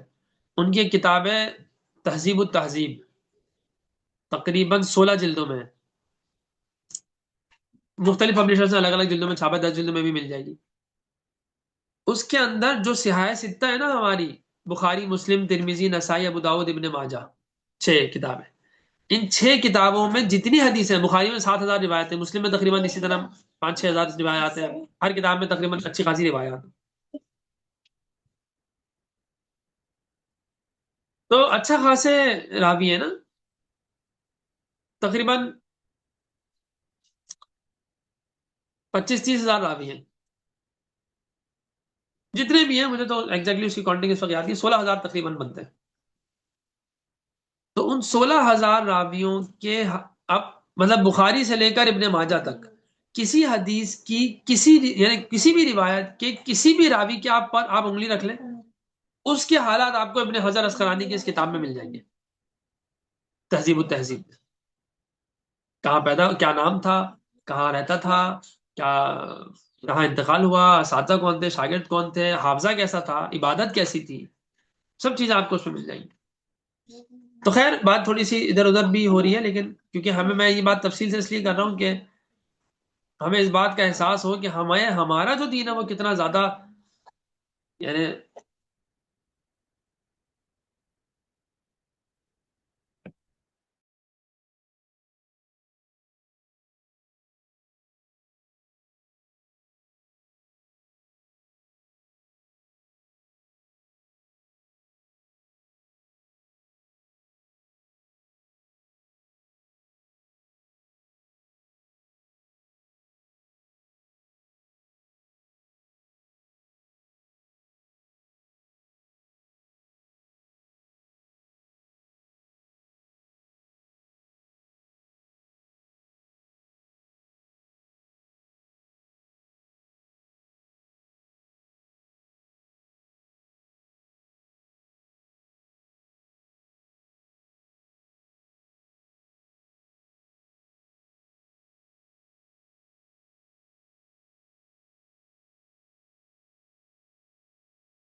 میری آواز کہاں تک سنی تھی آپ لوگوں نے، لاسٹ بات؟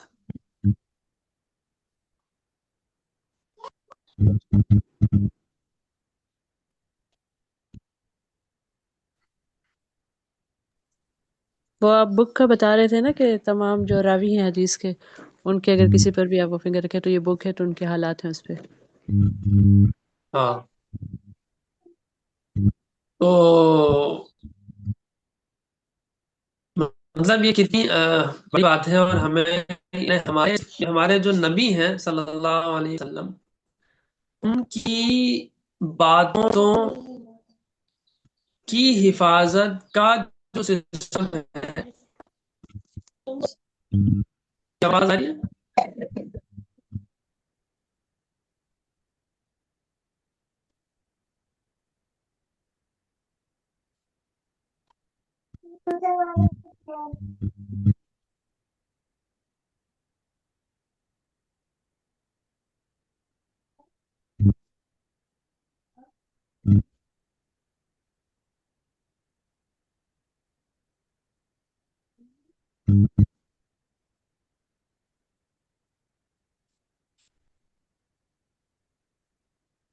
صحیح ہے. اب صحیح ہو گیا؟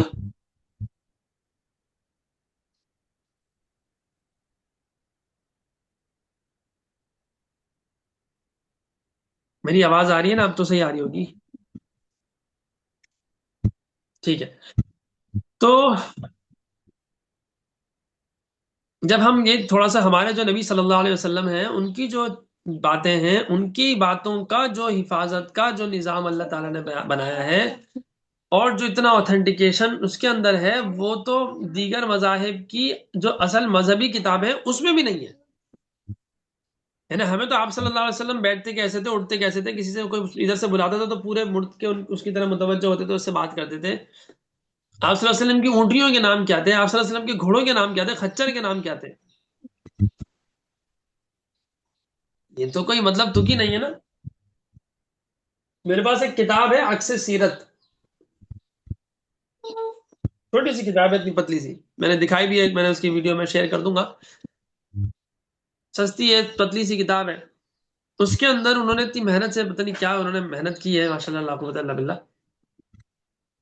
آپ صلی اللہ علیہ وسلم کے جو واقعات ہوئے نا، اس کی ہجری اور عیسوی ساری تاریخیں مرتب کر کے بتا دی کہ جنگ بدر کب ہوئی، عیسوی تاریخ کیا تھی، ہجری تاریخ کیا تھی، فلاں جنگ کیا ہوئی، فلاں واقعہ کب ہوا، کیسے ہوا، ساری چیزیں اس کے اندر آ رہی تھی.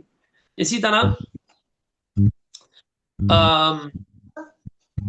اس میں آپ صلی اللہ علیہ وسلم کے رشتہ داروں کے نام، خاندان کے نام، بہت ساری، آپ صلی اللہ علیہ وسلم کی چیزوں کے نام، گھوڑوں کے نام، خچر کے نام، گدھوں کے نام، تلواروں کے نام، جو اور دیگر چیزیں تھیں اس کے نام. بھائی یہ نام نہ پتا ہو تو کیا ہوتا ہے؟ وہ بھی آپ صلی اللہ علیہ وسلم کے خچر کا نام نہ پتا ہو تو کیا فرق کیا پڑتا ہے؟ لیکن اللہ تعالیٰ نے ایسے پیارے انداز میں، اتنے خوبصورت انداز میں آپ نے قرآن کی جیسی حفاظت کی ہے، اللہ کے نبی کی فرمان کی بھی ایسی حفاظت کی، بلکہ پوری سیرت کی ایسی حفاظت کی. تو یہ تو کوئی مقابلہ ہی نہیں ہے جو یہ دیگر مذاہب کا اسلام ہمارے مذہب سے، لیکن وہ بھی اسلامی اللہ کی طرف سے ہے، لیکن اس کی حفاظت کا ذمہ اللہ نے نہیں لیا تھا. تو خیر، تو تھوڑا بہت ہمیں مطالعہ اگر کبھی ہے تو ہمیں، تاکہ احساس ہو کہ ہمیں کتنی بڑی نعمت ملی ہے. پھر خواتین سے تو میں کہوں گا کہ وہ تو زیادہ پڑھیں، مطلب زیادہ نہیں پڑھیں تو نہیں کہنا چاہیے شاید، لیکن یہ ہے کہ وہ پڑھیں ذرا، ان کو پتہ چلے کہ دیگر مذاہب کی خواتین کی ویلیو کیا ہے. بالکل کوئی حیثیت نہیں ہے. بدھزم میں پڑھ لیں، ہندوازم میں پڑھ لیں، کیا کہتے ہیں، جیوز کے ہاں کیا ہے، کرسچنس کے ہاں کیا ہے، پڑھ لیں، آپ کو اندازہ ہو جائے گا. جوڈیزم میں، کرسچینٹی میں، تو آپ کو اندازہ ہو جائے گا کیا ہے ان کے یہاں ویلیو، ان کے مذہب کی کتابوں میں کیا لکھا ہوا ہے. اور اسلام، پھر اسلام پڑھیں، تب آپ کا نا سجدے سے سر اٹھانے کو جی نہیں کرے گا کہ کیا مقام دیا اللہ نے عورت کو. ایک بندے نے یہ قرآن پڑھا، اس نے کہا کہ ایسا لگتا ہے کہ اگر مجھے یہ پتہ نہیں ہوتا نا کہ یہ اللہ کی طرف سے نازل شدہ کتاب ہے، تو میں یہ سمجھتا کہ کسی عورت نے ہی یہ کتاب لکھی ہے، کہ اس میں عورتوں کے اتنے حقوق بیان کیے گئے ہیں کہ ایسا لگتا ہے یہ کتاب عورتوں کے لیے نازل ہوئی ہے. اس نے قرآن پڑھا تو اس کو یہ احساس ہوا. ماں باپ کے حقوق، یعنی ماں کے حقوق، بیوی کے حقوق، بہن کے حقوق، بیٹی کے حقوق.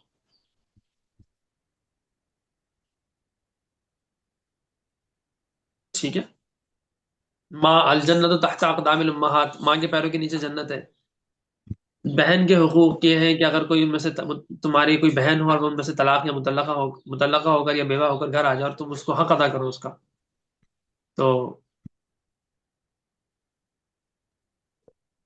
جنت کی بشارت ہے.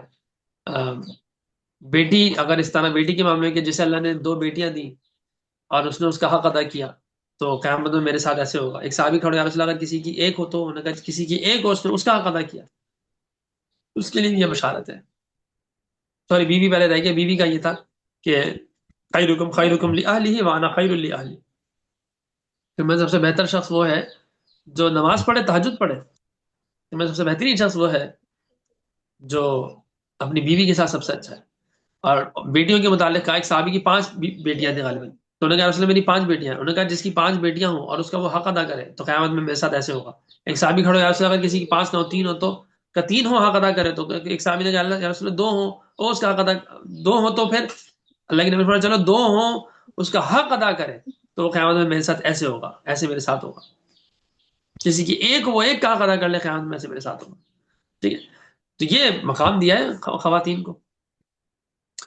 تو خیر سارے رشتوں کو بیلنس ہی کیا ہے, میں بھی اس پہ نہیں جانا چاہ رہا ہوں, بات دوسری طرف ہو جائے گی. لیکن یہ ہے کہ ہم تھوڑا سا پڑھ لیں تو احساس ہو جائے گا, تھوڑا زیادہ قدر ہو جائے گی. لا نفرق بین احد من رسله وقالوا سمعنا واطعنا غفرانك ربنا واليك المصير. اور اس کے بعد ہے کہ لا یکلف اللہ نفسا الا وسعها, اللہ تعالیٰ مکلف نہیں بناتا کسی جان کو اس کی وسعت اس کی طاقت سے زیادہ. اچھا اس میں نا بعض لوگ اس کو غلط انٹرپریٹ کرتے ہیں, غلط سمجھتے ہیں. وہ یہ کہتے ہیں کہ بھائی اللہ تعالیٰ تو وسعت سے زیادہ نہیں کرتا, تو میرے اندر ہمت ہی نہیں ہے زیادہ کہ میں نماز پڑھوں, میں 5 وقت کی پڑھ ہی نہیں سکتا, تو اللہ تعالیٰ مجھے معاف کر دیجیے. یہ مطلب نہیں ہے شاید کا.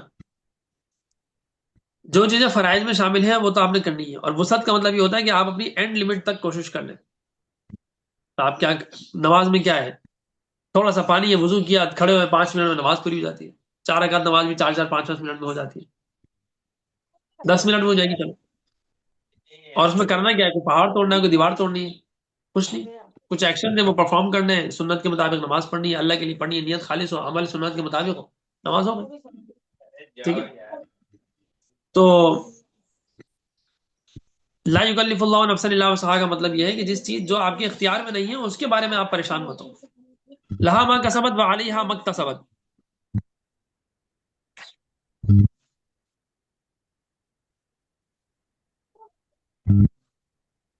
جس نے اچھے کام کیے تو اس نے اپنے ہی لیے کیے, اور وعلیہا ما اکتسبت, اور جس نے برے کام کیے تو اس نے وہ بھی اپنے لیے کیے.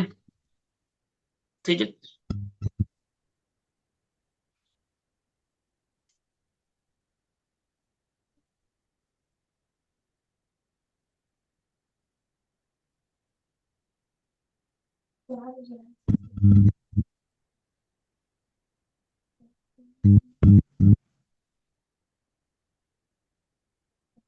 ربنا لا تؤاخذنا ان نسینا واخطأنا.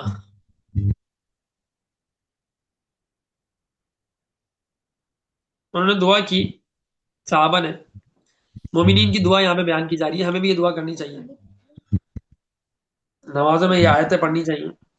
یہ آیتیں تو یاد ہونی چاہیے, یہ دعا خاص طور پہ آخری کی دعا آیتیں, بلکہ پوری 3 آیتیں ہیں, پورا ایک رکوع ہے یہ, یہ 3 آیتیں ہمیں یاد ہونی چاہیے.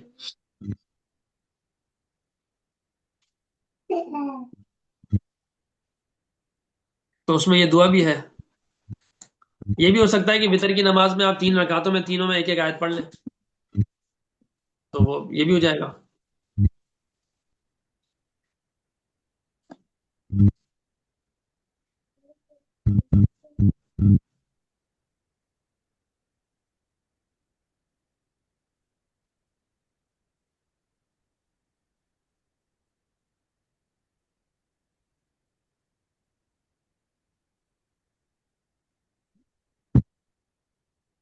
ربنا لا تؤاخذنا ان نسینا واخطأنا, کہ اے اللہ ہمیں ہمارا مواخذہ نہیں فرما. کس بات پر؟ اگر ہم بھول جائیں یا ہم سے کوئی غلطی سے خطا ہو جائے تو یا اللہ ہم سے ہمارا مواخذہ نہ فرما, ہمارے حساب نہ لے, ہمیں پکڑ ہمیں آپ نہ پکڑیں, ہمیں اس طرح نہ پکڑیں. ٹھیک ہے, ربنا ولا تحمل علینا اصرا کما حملته علی الذین من قبلنا, اے ہمارے رب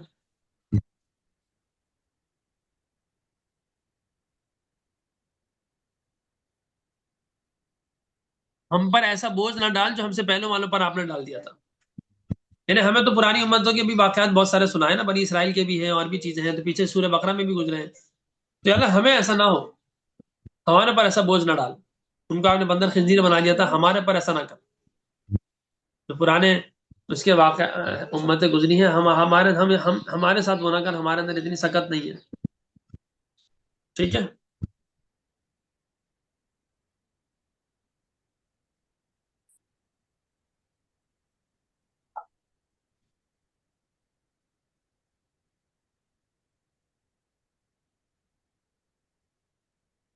اس میں ایک بات یہ بھی ہے کہ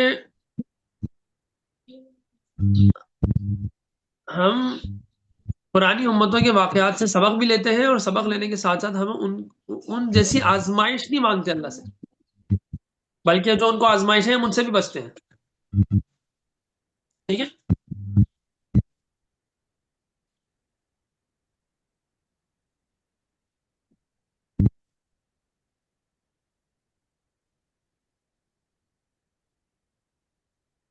اللہ اکبر. ربنا ولا تحملنا ما لا طاقت لنا به، یا اللہ ہم پر وہ بوجھ بھی نہ ڈال جس کے اٹھانے کی ہم میں طاقت نہیں ہے. واعف عنا، ہمیں معاف فرما. واغفر لنا، ہماری مغفرت فرما. واعف عنا کا مطلب یہ بھی ہے کہ ہمیں درگزر فرما، عافیت والا معاملہ فرما. واغفر لنا، ہماری مغفرت فرما، گناہوں کو معاف فرما. وارحمنا، اور ہم پر رحم فرما. انت مولانا، آپ ہی تو ہیں جو ہمارے مولا ہیں، والی ہیں ہمارے. آپ کے علاوہ ہمارا کون ہے؟ فانصرنا علی القوم الکافرین، کافروں کے مقابلے میں ہمیں ہماری مدد فرما. ٹھیک ہے. یہ جو پہلے آیت نازل ہوئی تھی حضرات صحابہ کرام رضوان اللہ علیہ مجمعین پر، تو ان کو بڑی پریشانی ہوئی تھی، اس لیے تسلی کے لیے یہ آمن الرسول اور لا یکلف اللہ والی آیت نازل ہو گئی. اب اس کے بعد یہ جو ربنا لا تؤاخذنا سے آخر سورت تک ہے نا، یہ اطمینان دیا گیا کہ کسی صعوبت اور دشواری کا اندیشہ بھی باقی نہیں رہا. خود دعا سکھا رہے ہیں، خود دعا اللہ میں خود بیان کر رہے ہیں یہ دعا، کیونکہ جن دعاؤں کا ہم کو حکم ہے ان کا مقصود یہ ہے کہ بے شک ہر طرح کا مطلب ان کا مقصد یہ ہے کہ بے شک ہر طرح کا حق جو حکومت ہے ہر طرح کی، وہ اللہ تعالیٰ کے لیے ہے، عبادت اللہ تعالیٰ کے لیے ہے. مگر اے ہمارے رب، اپنی رحمت اور کرم سے ہمارے لیے ایسے حکم بھیجے جائیں جن کو پر عمل کرنا ہمارے لیے مشکل نہ ہو، زیادہ مشقت نہ ہو، اور بھول چوک سے ہمیں کوئی تمہارا مواخذہ نہ ہو. ٹھیک ہے. پہلی امتوں کی طرح نہیں کہ ہم پر شدید حکم اتارے جائیں، ان پر حکم بھی شدید تھے. ان کی توبہ کیسے قبول ہوتی تھی؟ ایک دوسرے کو قتل کرو تب توبہ قبول ہوگی. جنہوں نے گناہ کیا ہے ان کو قتل کرتے وہ جنہوں نے گناہ نہیں کیا. یہ آسان بات ہے، یہ آسان بات تو نہیں ہے، مشکل بات ہے نا یہ تو.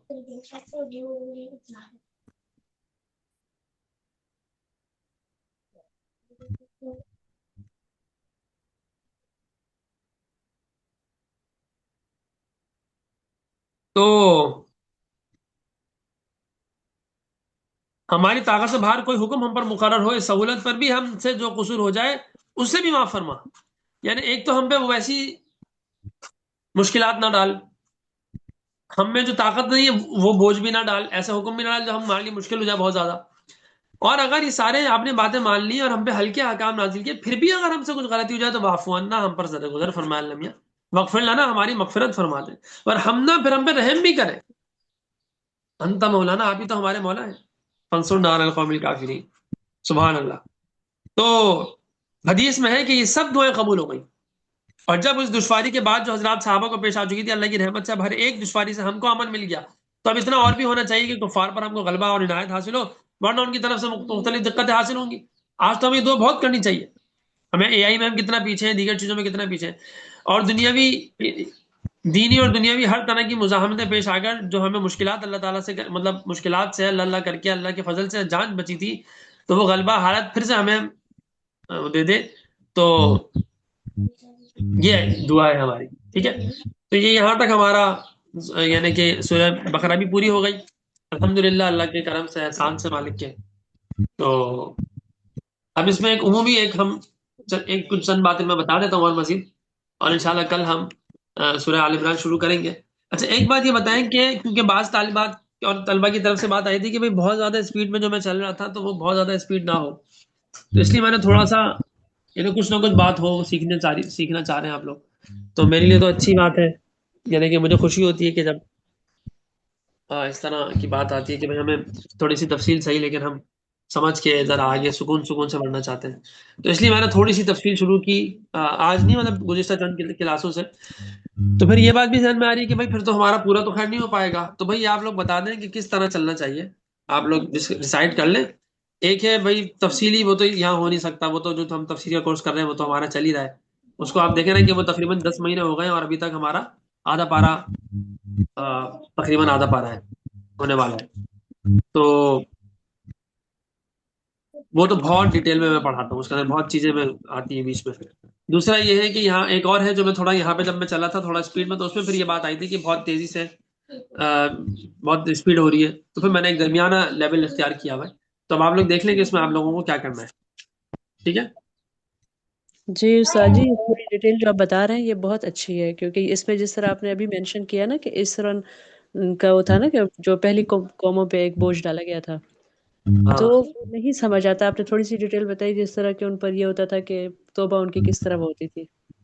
تو یہ آج پتہ چلا ہے ہمیں یہ فرق اس طرح کا نا چیزیں. تو بہت اچھا ہوتا ہے کہ تھوڑی ڈیٹیل میں آپ چلے جائیں، باقی جیسے سب کی ہاں سہولت ہو. ہاں. تو وہ بس یہ کہ کیونکہ یہ تو اجتماعی کلاس ہے نا، تو اس میں ہمیں تو اوور آل دیکھنا پڑے گا کہ زیادہ ووٹس کس پر ہے، جمہور کا کی رائے کیا ہے. تو جی وہ جی ہمیں تھوڑا سا دیکھنا پڑے گا. تو جی استاد جی تھوڑی ڈیٹیل کے ساتھ بہترین ہے. بھائی سارے لوگ اپنا بتا دیں، اور بلکہ ایک کام بھی یہ بھی کریں کہ دونوں میں پولز ڈال دیں، دونوں میلز اور فیمیل کے گروپ میں پولز ڈال دیں کہ ڈیپلی انڈرسٹینڈنگ بٹ سلو ان پیس، اور ایک ہے میڈیم، اور ایک ہے فل فاسٹ. فل فاسٹ میں یہ ہوگا کہ میں ڈیلی آدھا سپارہ بھی کور کر سکتا ہوں. اب جیسے ابھی تو آج تو کیونکہ خیر تھوڑا اسپیشل ہی تھا، رکو تو خود اسپیشل تھا، تو یہاں تو تھوڑی سی بات کرنی تھی، لیکن میں تھوڑی سی اور میڈیم لیول پہ تفصیل کری. تو السلام ورنہ تو علیکم. یہ 7-8 رکو ہو جاتے ہیں، 4-5 رکو تو ہو ہی جاتے ہیں. جی وعلیکم السلام ورحمۃ اللہ وبرکاتہ. سر جی اس طرح کر لیں نا، مطلب طے کر لیں ٹائم، مطلب کہ کب تک ختم ہوگا، اور اس کے حساب سے جو ہے نا وہ ہم پیج سیٹ کر لیتے ہیں. یہ زیادہ آسانی رہے گی. نہیں اصل اگر میں آپ کہتے ہیں کہ آدھا پاؤ اگر ہم کور کر لیں، یعنی 2 رکوع کر لیں، تو وہ بھی ٹھیک ہے. اس سے یہ ہوگا نا کہ ہمیں پتا ہوگا کہ یار اس ٹائم پہ ہمارا یہ کلاس ختم ہو جائے گی. تو پھر ایک ہمت بھی رہتی ہے انسان کی. ہاں جی یار چلو ایک کر رہا ہوں، تو انشاءاللہ وہ بھی ختم ہو جائے گا. ایسے آپ تمام میرے فکر سے ملے گا. ہاں صحیح. آپ تمام جو ہے نا خواتین و حضرات، آپ سارے کے سارے جو لوگ ہیں وہ آپ لوگ اپنے اپنے گروپس میں جو ہے نا وہ یہ کیا ہو گیا بھائی، دونوں گروپس میں یہ کیا ہو گیا، اچھا دونوں گروپس میں آپ لوگ اپنی اپنی رائے انڈیویجولی دے دیں. پھر وہ پول بھی آ جائے گا، اس پہ بھی اپنا وہ ووٹ کر دیں. اچھا جی. اچھا میں نے سنام کا مطلب بتایا تھا، ستون نہیں، وہ عماد کو ستون کہتے ہیں. سنام کا مطلب ہے ایک اٹھان، کوہان، جیسے اونٹ کا کوہان ہوتا ہے نا. تو اللہ کے نبی نے فرمایا کہ ہر چیز کا ایک کوہان ہوتا ہے، اور قرآن کا ایک کوہان یا اٹھان جو ہے وہ سورہ بقرہ ہے. ترمذی شریف کی روایت ہے. اچھا خیر، تو وہ آپ ہم لوگ دیکھ لیں گے، ڈیسائیڈ کر لیں گے. اچھا یہ ایک سورہ بقرہ کا ہم تھوڑا سا ایک تقریباً ایک 5-10 منٹ میں ایک اوور آل کر لیتے ہیں.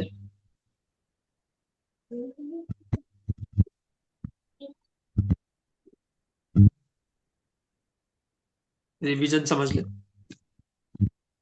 کچھ فضائل کی باتیں بھی آ جائیں گی. سورہ بقرہ کا زیادہ تر حصہ جو ہے وہ 2 ہجری میں نازل ہوا ہے، اور سود کی حرمت، سود کے حرام ہونے سے متعلق جو آیات ہیں وہ 10 ہجری میں نازل ہوئی ہیں. ٹھیک ہے. آخری 3 آیات ہجرت سے پہلے ہی نازل ہو چکی تھی. یہ جو آمن للہ ما فی السماوات والی آیات ہے. ٹھیک ہے. 2 ہجری میں سورہ بقرہ کے بعد سورہ طلاق نازل ہوئی، اور جنگ بدر سے پہلے سورہ محمد، اور جنگ بدر کے بعد سورہ انفال نازل ہوئی. ٹھیک ہے.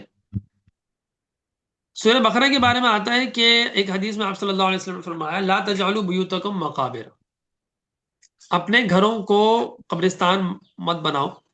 ان الشیطان ینفر من البیت الذی تقرأ فیہ سورۃ البقرہ، شیطان اس گھر سے نکل جاتا ہے، بھاگ جاتا ہے جہاں سورہ بقرہ کی قرات کی جاتی ہے، جہاں پڑھی جاتی ہے. چلو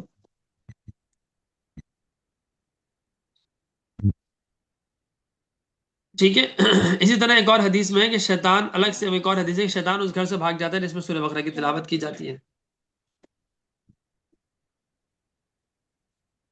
اقرأوا سورۃ البقرہ فإن أخذها برکۃ، سورہ بقرہ پڑھا کرو کہ اس کا حاصل کرنا کیا ہے؟ برکت ہے، برکت. وترکها حسرۃ فإن أخذها برکۃ وترکها حسرۃ، اس کو چھوڑ دینا حسرت ہے، باعث حسرت ہے. ولا تستطيعها البطلہ، کہ اہل باطل یعنی جادوگر وغیرہ اور بھی مطلب جو باطل لوگ ہیں اس کے پڑھنے والے پر اثر انداز نہیں ہو سکتے. اتنی بڑی بات ہے سورہ بقرہ کے بارے میں. صحیح مسلم کی روایت ہے یہ. جادو وغیرہ اثر نہیں کرتا سورہ بقرہ سے. ٹھیک ہے. اچھا یہ ایک اور بڑی اچھی حدیث، بڑی مزیدار حدیث ہے. اقرأوا الزہراوین البقرۃ وسورۃ آل عمران، دو چمکتی صورتوں کو پڑھتے رہا کرو، سورہ بقرہ اور سورہ آل عمران. فإنہما تأتیان یوم القیامہ کأنہما غمامتان، کہ اس لیے کہ یہ دونوں صورتیں قیامت کے دن جو ہے نا وہ بادل کے دو ٹکڑوں کے کی مانند ہوں گی قیامت کے دن. ٹھیک ہے. بادل کی دو ٹکڑیاں بن کر آئیں گی یا دو سائے بن کر آئیں گی، غیایتان. او کأنہما غیایتان، یا تو یہ دو سائے دو چھاؤں کی طرح آئیں گی، سورہ بقرہ اور سورہ آل عمران. او کأنہما فرقان من طیر صواف، یا پرندوں کے دو پرندے کے دو غول آئیں گے، ایک سورہ بقرہ ہوگا غول، ایک سورہ آل عمران ہوگا. تحاجان عن اصحابہما، جو اپنے پڑھنے والے کے لیے اللہ کے دربار میں میدان محشر میں لڑیں گی کہ یا اللہ ان کو تو عذاب نہیں دے، ان کو جنت میں ڈال، ان کو اپنی رضا دے، اپنی رحمت دے، اپنا کرم دے. ٹھیک ہے.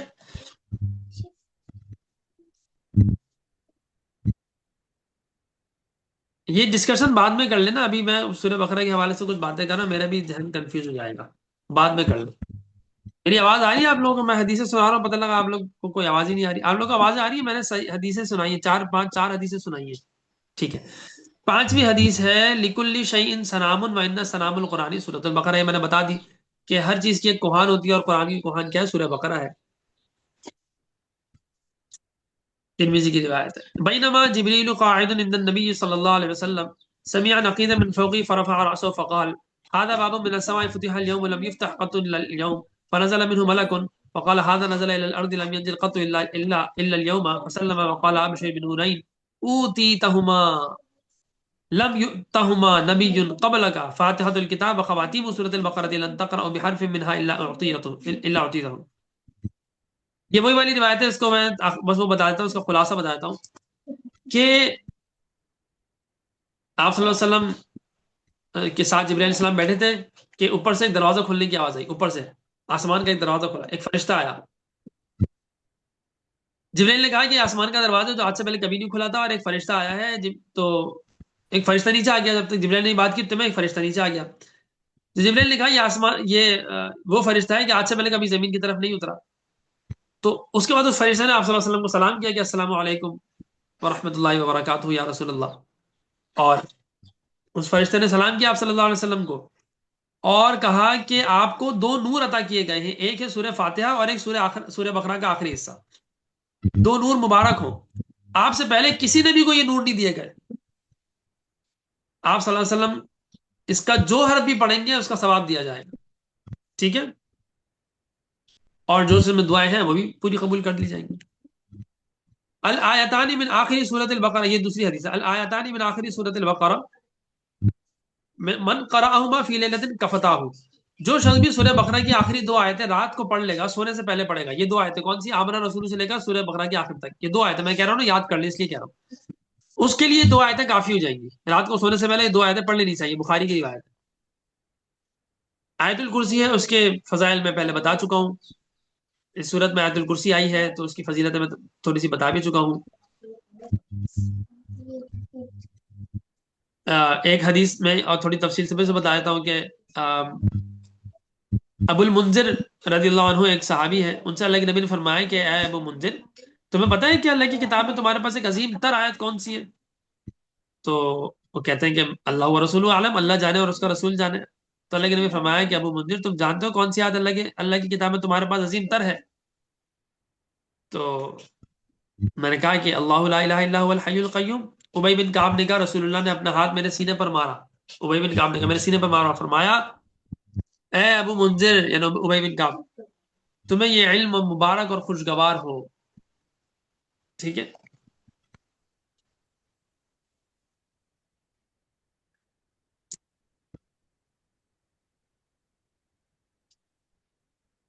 اچھا، سورہ بقرہ کے اندر ایک حدیث میں آتا ہے کہ آیت ہے کہ فیہا آیت ہی سیدۃ الآیت القرآن، تمام قرآن کی تمام آیتوں کی سردار ہے. کون ہے؟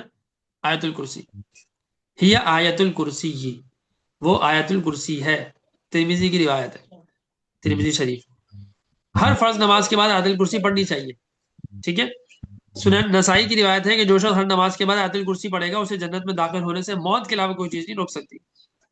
بس موت ہے، اس کے علاوہ پھر مطلب موت کا انتظار کرنا پڑے گا، باقی وہ جنت میں داخل ہوگا ہر فرض نماز کے بعد آیت الکرسی. سونے سے پہلے آیت الکرسی پڑھنی چاہیے. بخاری شریف کی روایت ہے کہ جو شخص رات کو سوتے وقت آیت الکرسی پڑھتا ہے اللہ کی جانب سے اس پر ایک محافظ مقرر کر دیا جاتا ہے، تو شیطان صبح تک طلوع فجر تک اس کے قریب نہیں آ سکتا. دیکھیں، حضرت ابو ہریرہ رضی اللہ عنہ سے روایت ہے کہ رسول اللہ صلی اللہ علیہ وسلم نے مجھے صدقہ فطر کی حفاظت پر مقرر کیا. ایک شخص آیا اور غلہ چوری کرنے لگا. میں نے اسے پکڑ لیا اور کہا میں تجھے رسول اکرم صلی اللہ علیہ وسلم کے پاس لے کر جاؤں گا. وہ کہنے لگا میں محتاج ہوں، تکلیف میں ہوں. تو پھر ابو ہریرہ کہتے ہیں میں نے چھوڑ دیا. صبح ہوئی تو میں نے آپ صلی اللہ علیہ وسلم نے مجھ سے پوچھا ابو ہریرہ آج رات تمہارے قیدی نے کیا کیا تھا؟ تو میں نے کہا اللہ کے رسول، اس نے محتاجی اور اپنی محتاجی کی شکایت کی، بیوی بچے ہیں میرے، تو اس نے شکایت کی، اس لیے مجھے اس پہ رحم آ گیا تو میں نے اسے چھوڑ دیا. آپ نے فرمایا چوکنے رہنا، وہ جھوٹا ہے. وہ کیا ہے؟ وہ جھوٹا ہے، جھوٹ بول رہا ہے. وہ تمہارے پاس دوبارہ آئے گا. اگلی رات وہ پھر آیا، غلہ اٹھانے لگا. میں نے اسے پکڑ لیا اور کہا کہ آج تو میں تمہیں ضرور رسول اللہ کے پاس لے کے جاؤں گا صلی اللہ علیہ وسلم. وہ کہنے لگا مجھے چھوڑ دو، میں پہنچا دوں، عیالدار ہوں، آئندہ نہیں آؤں گا. تو ابو ہریرہ کہتے ہیں جب سے اتنی کیا پھر مجھے رحم آ گیا، چلو چھوڑو، میں لے کے جاؤں گا دربار رسالت میں، اس کو سزا وزا ملے گی، چلو چھوڑو خیر. صبح ہوئی تو اللہ کے نبی نے پھر پوچھا ابو ہریرہ تمہارے قیدی نے کیا کیا؟ میں نے کہا اللہ کے رسول اس نے سخت محتاجی عیالداری کی شکایت کی تو مجھے رحم آ گیا، میں نے اسے چھوڑ دیا. اللہ کے نبی نے فرمایا ہوشیار ہے نا، وہ پھر آئے گا. تو جب وہ تیسری بار میں پھر تاک میں خود رہا، میں تاک میں اب وہ آیا نا بتاؤں گا. وہ آیا اور غلہ سمیٹنے لگا. میں نے کہا اب تو میں تمہیں نہیں چھوڑوں گا، اب تو میں تمہیں ضرور رسول اللہ صلی اللہ علیہ وسلم کے پاس لے کے جاؤں گا. اور اب یہ تیسری بار ہے، ہر بار یہی کہتا رہا کہ پھر نہیں آؤں گا، پھر نہیں آؤں گا، مگر پھر آتا رہتا ہے. اس نے کہا مجھے چھوڑ دو، میں تمہیں چند کلمات سکھاتا ہوں. مجھے چھوڑ دو، میں تمہیں چند کلمات، چند باتیں سکھاتا ہوں جو تمہیں فائدہ دیں گی. میں نے کہا وہ کلمات کیا ہیں؟ تو اس نے کہا جب تم سونے لگو تو آیت الکرسی پڑھ لیا کرو، اللہ کی طرف سے ایک فرشتہ تمہاری حفاظت کے لیے آ جائے گا اور صبح تک شیطان تمہارے پاس نہیں آئے گا. ٹھیک ہے. اس نے یہ بات بولی تو پھر میں نے اس کو چھوڑ دیا. ابو ہریرہ کہتے ہیں میں نے کیا کیا؟ چھوڑ دیا. تو رسول اللہ صلی اللہ علیہ وسلم نے مجھ سے پوچھا کہ تمہارے قیدی نے آج رات کیا کیا؟ تو میں نے آپ صلی اللہ علیہ وسلم کو ساری بات بتا دی. تو اللہ کے نبی نے فرمایا وہ کذوب، اس نے یہ بات سچ کہی ہے حالانکہ وہ کذاب ہے. پھر آپ نے مجھ سے کہا ابو ہریرہ جانتے ہو 3 راتوں سے تمہارے پاس کون آ رہا تھا؟ میں نے کہا نہیں. فرمایا ذاکر شیطان، وہ شیطان تھا. ٹھیک ہے، وہ شیطان تھا لیکن اس نے کہا سچ ہے تو جھوٹا ہے تو جھوٹا، لیکن کہا سچ ہے اس نے.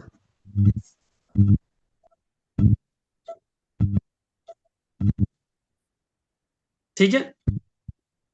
اچھا جی،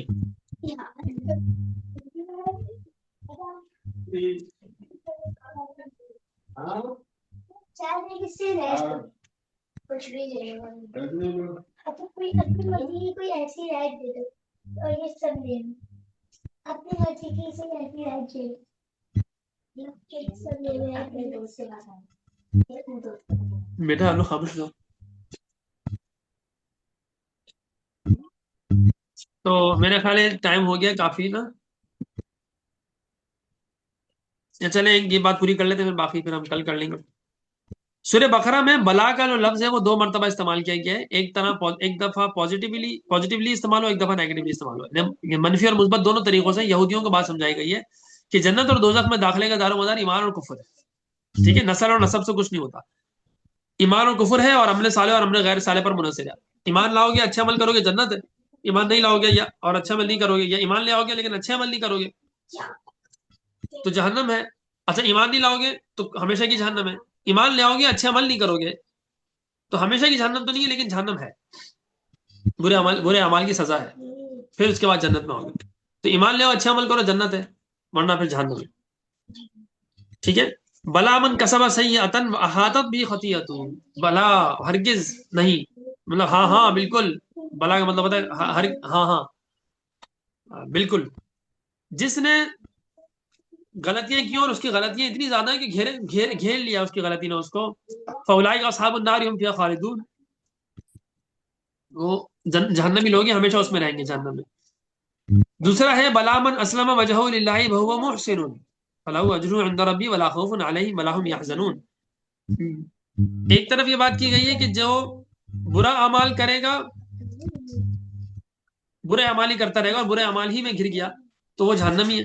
دوسری طرف بلا ہی کے لفظ سے بات کہی گئی ہے. یہ آیت نمبر 81 تھی اور دوسری آیت نمبر 112 ہے کہ بلا من اسلم وجہہ للہ وہو محسن، کہ ہاں بے شک جو اسلام لے آئے اللہ کی خاطر اور وہ نیک عمل کرنے والا ہے تو اس کے لیے اس کے رب کے پاس اجر ہی اجر ہے، اور نہ اس کو خوف ہوگا نہ وہ غمگین ہوگی. ٹھیک ہے.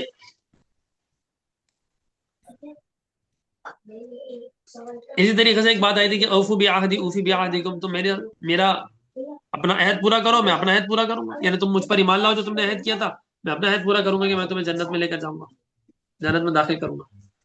اسی طریقے سے ایک اور ہے کہ فذکرونی اذکرکم، میرا ذکر کرو میں تمہارا ذکر کروں گا، انہیں شرط کے ساتھ بات کی گئی ہے. اسی طریقے سے سورہ بقرہ میں ایک ہی آیت کو 2 مرتبہ استعمال کیا گیا، یا بنی اسرائیل اذکروا نعمتی التی انعمت علیکم وانی فضلتکم علی العالمین. بھائی یا بنی اسرائیل اذکروا نعمتی التی انعمت علیکم وانی فضلتکم علی العالمین، اے بنی اسرائیل اس نعمت کو یاد کرو میں نے تمہیں سارے جہانوں پر فضیلت دی تھی. یہ بات بالکل ایز اٹ از 2 مرتبہ آئی سورہ بقرہ میں. ٹھیک ہے. سورہ بقرہ کو 4 ہم بڑے حصوں میں تقسیم کر سکتے ہیں، 2 حصے بھی ہیں اس کے ویسے نا. ابتدائی جو 39 آیات ہیں وہ سمجھ لیں تمہید ہے. اس کے بعد آیت نمبر 40 سے لے کر 142 تک بنی اسرائیل کے خلاف یعنی فرد جرم عائد کیا گیا ہے کہ دیکھو تم کیا کیا حرکتیں کرتے تھے، اور ان اسباب کی نشاندہی کی گئی ہے، ان کی ناشکریوں کی نشاندہی کی گئی ہے جس کی وجہ سے انہیں یہ فضیلت سے ہٹا دیا گیا، اس فضیلت کے امامت کے منصب سے ہٹا دیا گیا. تیسرا حصہ ہے آیت نمبر 143 سے شروع ہوتا ہے جو 283 تک چلتا ہے. ٹھیک ہے. امت مسلمہ کو امام اور امت وسط بنا کر آخری شریعت کے احکام دیے گئے، اور آخری 3 آیت پر مشتمل آخری حصہ ہے جس کی حیثیت اختتامیہ کی ہے، یا بالکل ہوتا ہے نا فائنلائزیشن یا اختتامیہ جو ہوتا ہے، فائنل ورڈز جس کو کہتے ہیں، تو وہ ہے جس میں چند اہم اصول بیان کر دیے گئے ہیں جن سے امت مسلمہ غلبہ پا سکتی ہے. ٹھیک ہے. سورہ بقرہ کا مرکزی جو مضمون ہے وہ مختلف علماء نے مختلف بیان کیا ہے. اس کا مرکزی مضمون اللہ عالم، لیکن ایک یہ ہے کہ کس طریقے سے بنی اسرائیل سے ایک بڑا مقام اور منصب اور فضیلت اور ایک مرتبہ لے لیا گیا اور امت محمدیہ صلی اللہ علیہ وسلم کو دے دیا گیا. اب ہمارے اوپر ہے کہ ہم کیسے اس منصب کا حق ادا کرتے ہیں.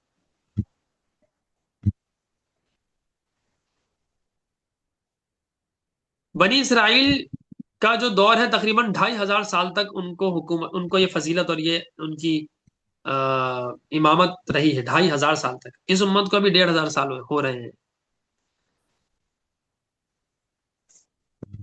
ان کی فضول حرکتوں کی وجہ سے اللہ کے نبی کی بعثت کے بعد ان کی امامت کو ختم کر دیا گیا اور امت مسلمہ کو یہ امامت کا منصب دے دیا گیا. آیت نمبر 143 جو بالکل سینٹر نمبر آیت ہے، 286 آیت ہے 286، تو اس کا آدھا کیا ہوتا ہے 143. 143 نمبر آیت پہ وَكَذَلِكَ جَعَلْنَاكُمْ أُمَّةً وَسَطًا لِتَكُونُوا شُهَدَاءَ عَلَى النَّاسِ، کہ تم گواہ بنو گے پوری امت پر. تو 4 اسٹار ہے نا، فل جنرل ہوتا ہے نا 4 اسٹار والا. تو اس امت کو 4 بڑے اعزاز دیے گئے ہیں. ایک وَكَذَلِكَ جَعَلْنَاكُمْ أُمَّةً وَسَطًا، تم امت وسط ہو. اس کی میں تفصیل بیان کر چکا ہوں. جنہوں نے نہیں سنی وہ لازمی وہ لیکچر سن لیں، بہت اہم ہے، اس کے اندر بہت باتیں ہیں جو سمجھنی چاہیے۔ دوسری کیا ہے، لتکونوا شہداء علی الناس، تم پوری دنیا پر گواہ بنو گے، کیونکہ رسول گواہ ہوتے تھے، تم ان رسولوں کی گواہی پر گواہی دو گے کہ ہاں رسول آئے تھے یہ سارے، اور انہوں نے اپنی امت کو سمجھایا تھا، لیکن انہوں نے نہیں مانا اور کچھ نے مان لیا تو مان لیا تو وہ تو صحیح ہے۔ تیسرا ہے کنتم خیر امت اخرجت للناس، تم بہترین امت ہو جو نکالی گئی ہو لوگوں کے فائدے کے لیے، اخرجت للناس لوگوں کے لیے نکالی گئی ہو، ٹھیک ہے، اور ہوجتباکم تم میرے چنے ہوئے ہو، ہوجتباکم، اللہ کے نبی کا نام ایک مجتبا ہے، تو اس امت کا بھی ایک نام کیا ہے، وہی چنے ہوئے، ٹھیک ہے۔ تو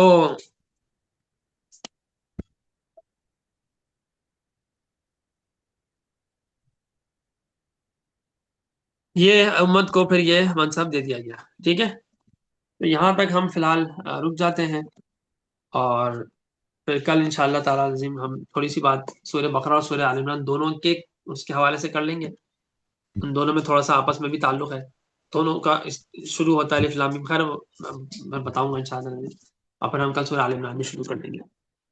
تو کوئی سوال ہے تو کر لیجیے، بات ہے تو کر لیجیے۔ تاجی وہ امت وسطہ والا لیکچر کون سا ہے، کون سی والی کلاس ہے وہ؟ امت وسطہ والا لیکچر کون سی کلاس ہے، یہ نمبر تو مجھے یاد نہیں ہے، ہوگا شاید 12 ہوگا، دیکھنا پڑے گا۔ ٹھیک ہے اور ٹھیک ہے، شروع میں میں دیکھتی ہوں۔ شروع میں تو تلاوت کر رہا ہوتا ہوں نا، یعنی کچھ پڑھ رہا ہوتا ہوں شروع میں، تو اس جی سے جی آپ جی کو جی آیت آئے گی تو فوراً اندازہ ہو جائے گا، چیک کر لیجیے گا، نہیں ملے تو مجھ سے پوچھ لیجیے گا، میں پھر بتا دوں گا۔ ٹھیک ہے تاجی، وہ ہماری رائے جو ہے نا وہ ڈیٹیل والی ہے۔ ڈیٹیل والی تو خیر نہیں ہو سکے گی، البتہ یہ ہے کہ وہ میڈیم والی ہوگی۔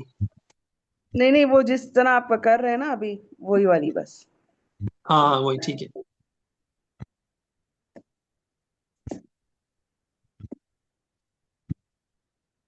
ٹھیک ہے، کوئی سوال وغیرہ ہے تو کر لیں، ورنہ پھر ہم کلاس کو آف کر لیں گے۔ جی استاد صاحب، سوال تو میرا کل کی کلاس جو پہلی کلاس ہوئی اس کے حوالے سے تھا، لیکن وہ ٹائم اس دن ختم ہو گیا تھا، تو گولڈ پھر بات زیادہ ڈیٹیل میں چلی گئی تھی۔ تو یہ جو ہم لوگ مارکیٹنگ کے حساب سے سٹورز بناتے ہیں اور اس پہ چیزیں جیسے دراز کے ساتھ کام کرتے ہیں، یا ویسے ہی کچھ اور اس طرح کی جگہیں جہاں سے ہم لوگ چیز اپنی پکچر ڈالتے ہیں اور قیمت لکھتے ہیں اور پھر اپنے حساب سے قیمت مطلب پروفٹ رکھ کے بیچتے ہیں، تو اس میں آتا ہے نا، مطلب اسلام میں یہ ہے نا کہ قبضہ ہو آپ کا اس چیز پر تو آپ بیچ سکتے ہو۔ تو اس کی صورت پھر ہم لوگ یہ نکالتے ہیں جس طرح کہ مطلب ان پر وہ یہ لکھ دیتے ہیں کہ آپ ریٹرن کی پالیسی رکھتے ہیں کہ آپ دیکھ لیں، اگر آپ کو نہیں سمجھ آتا ہے تو ریٹرن کر سکتے ہیں۔ ٹھیک ہے سر، یہ ابھی بھی قباحت ہے اس میں؟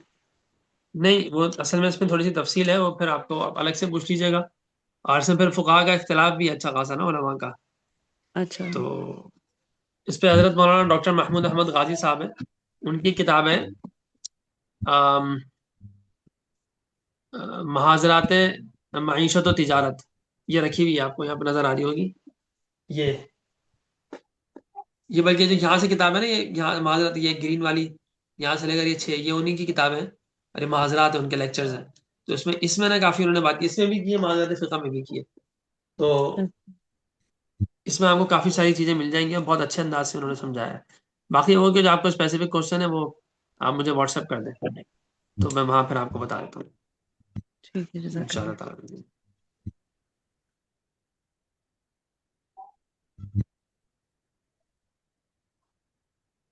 ٹھیک ہے، میرے خیال اور سوال نہیں ہے تو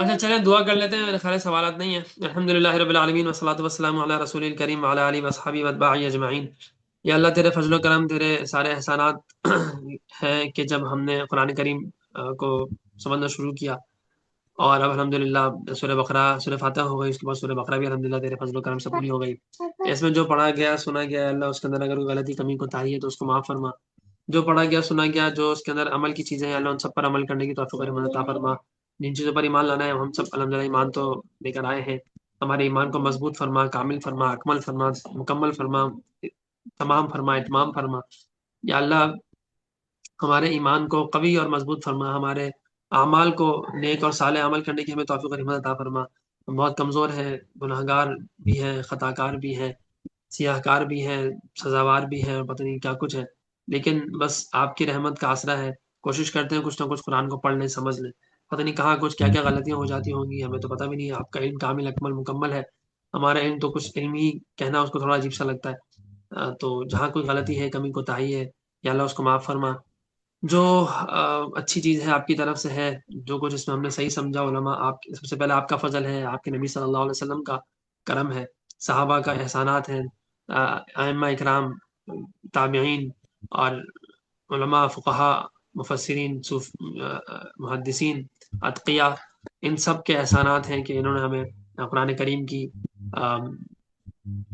آسان سے آسان تر کر کے تشریحات کر کے ہمیں بیان کر دی. ہم انہی سے پڑھ کے کچھ نہ کچھ جو سمجھ آتا ہے اس کو سمجھتے ہیں، اسی کو سمجھاتے سمجھتے ہیں. تو اللہ اس میں سب سے پہلے تو آپ کا کرم ہے، اللہ کے نبی کا ہے، آپ کے نبی کا ہے. اس کے بعد تو اللہ کے نبی کو جزائے خیر عطا فرمائے، آپ اپنے نبی کو جزائے خیر عطا فرمائے، اور آپ کا کرم ہے اس کا ہم شکریہ ادا کرتے ہیں. آپ کا ہم حق تو ہم ادا کر ہی نہیں سکتے. تو اس کے بعد علماء اکرام ہیں، مفسرین ہیں، ان سب کو اللہ ہماری طرف سے جزائے خیر عطا فرما. تو جو کچھ ہم پڑھتے ہیں سمجھتے ہیں سب کا ثواب یا اللہ ان سب کو عطا فرما، اور کمی کوتاہیوں کو معاف فرما، اور جو صحیح ہے اس کا ہمیں بھی اجر عطا فرما. ربنا تقبل منا انك انت السميع العليم وتب علينا انك انت التواب الرحیم. اے اللہ جو کچھ خیر آپ کے نبی نے مانگی ہے وہ سب عطا فرما، جن برائیوں سے پناہ مانگی ہے وہ ساری ان سب سے پناہ عطا فرما.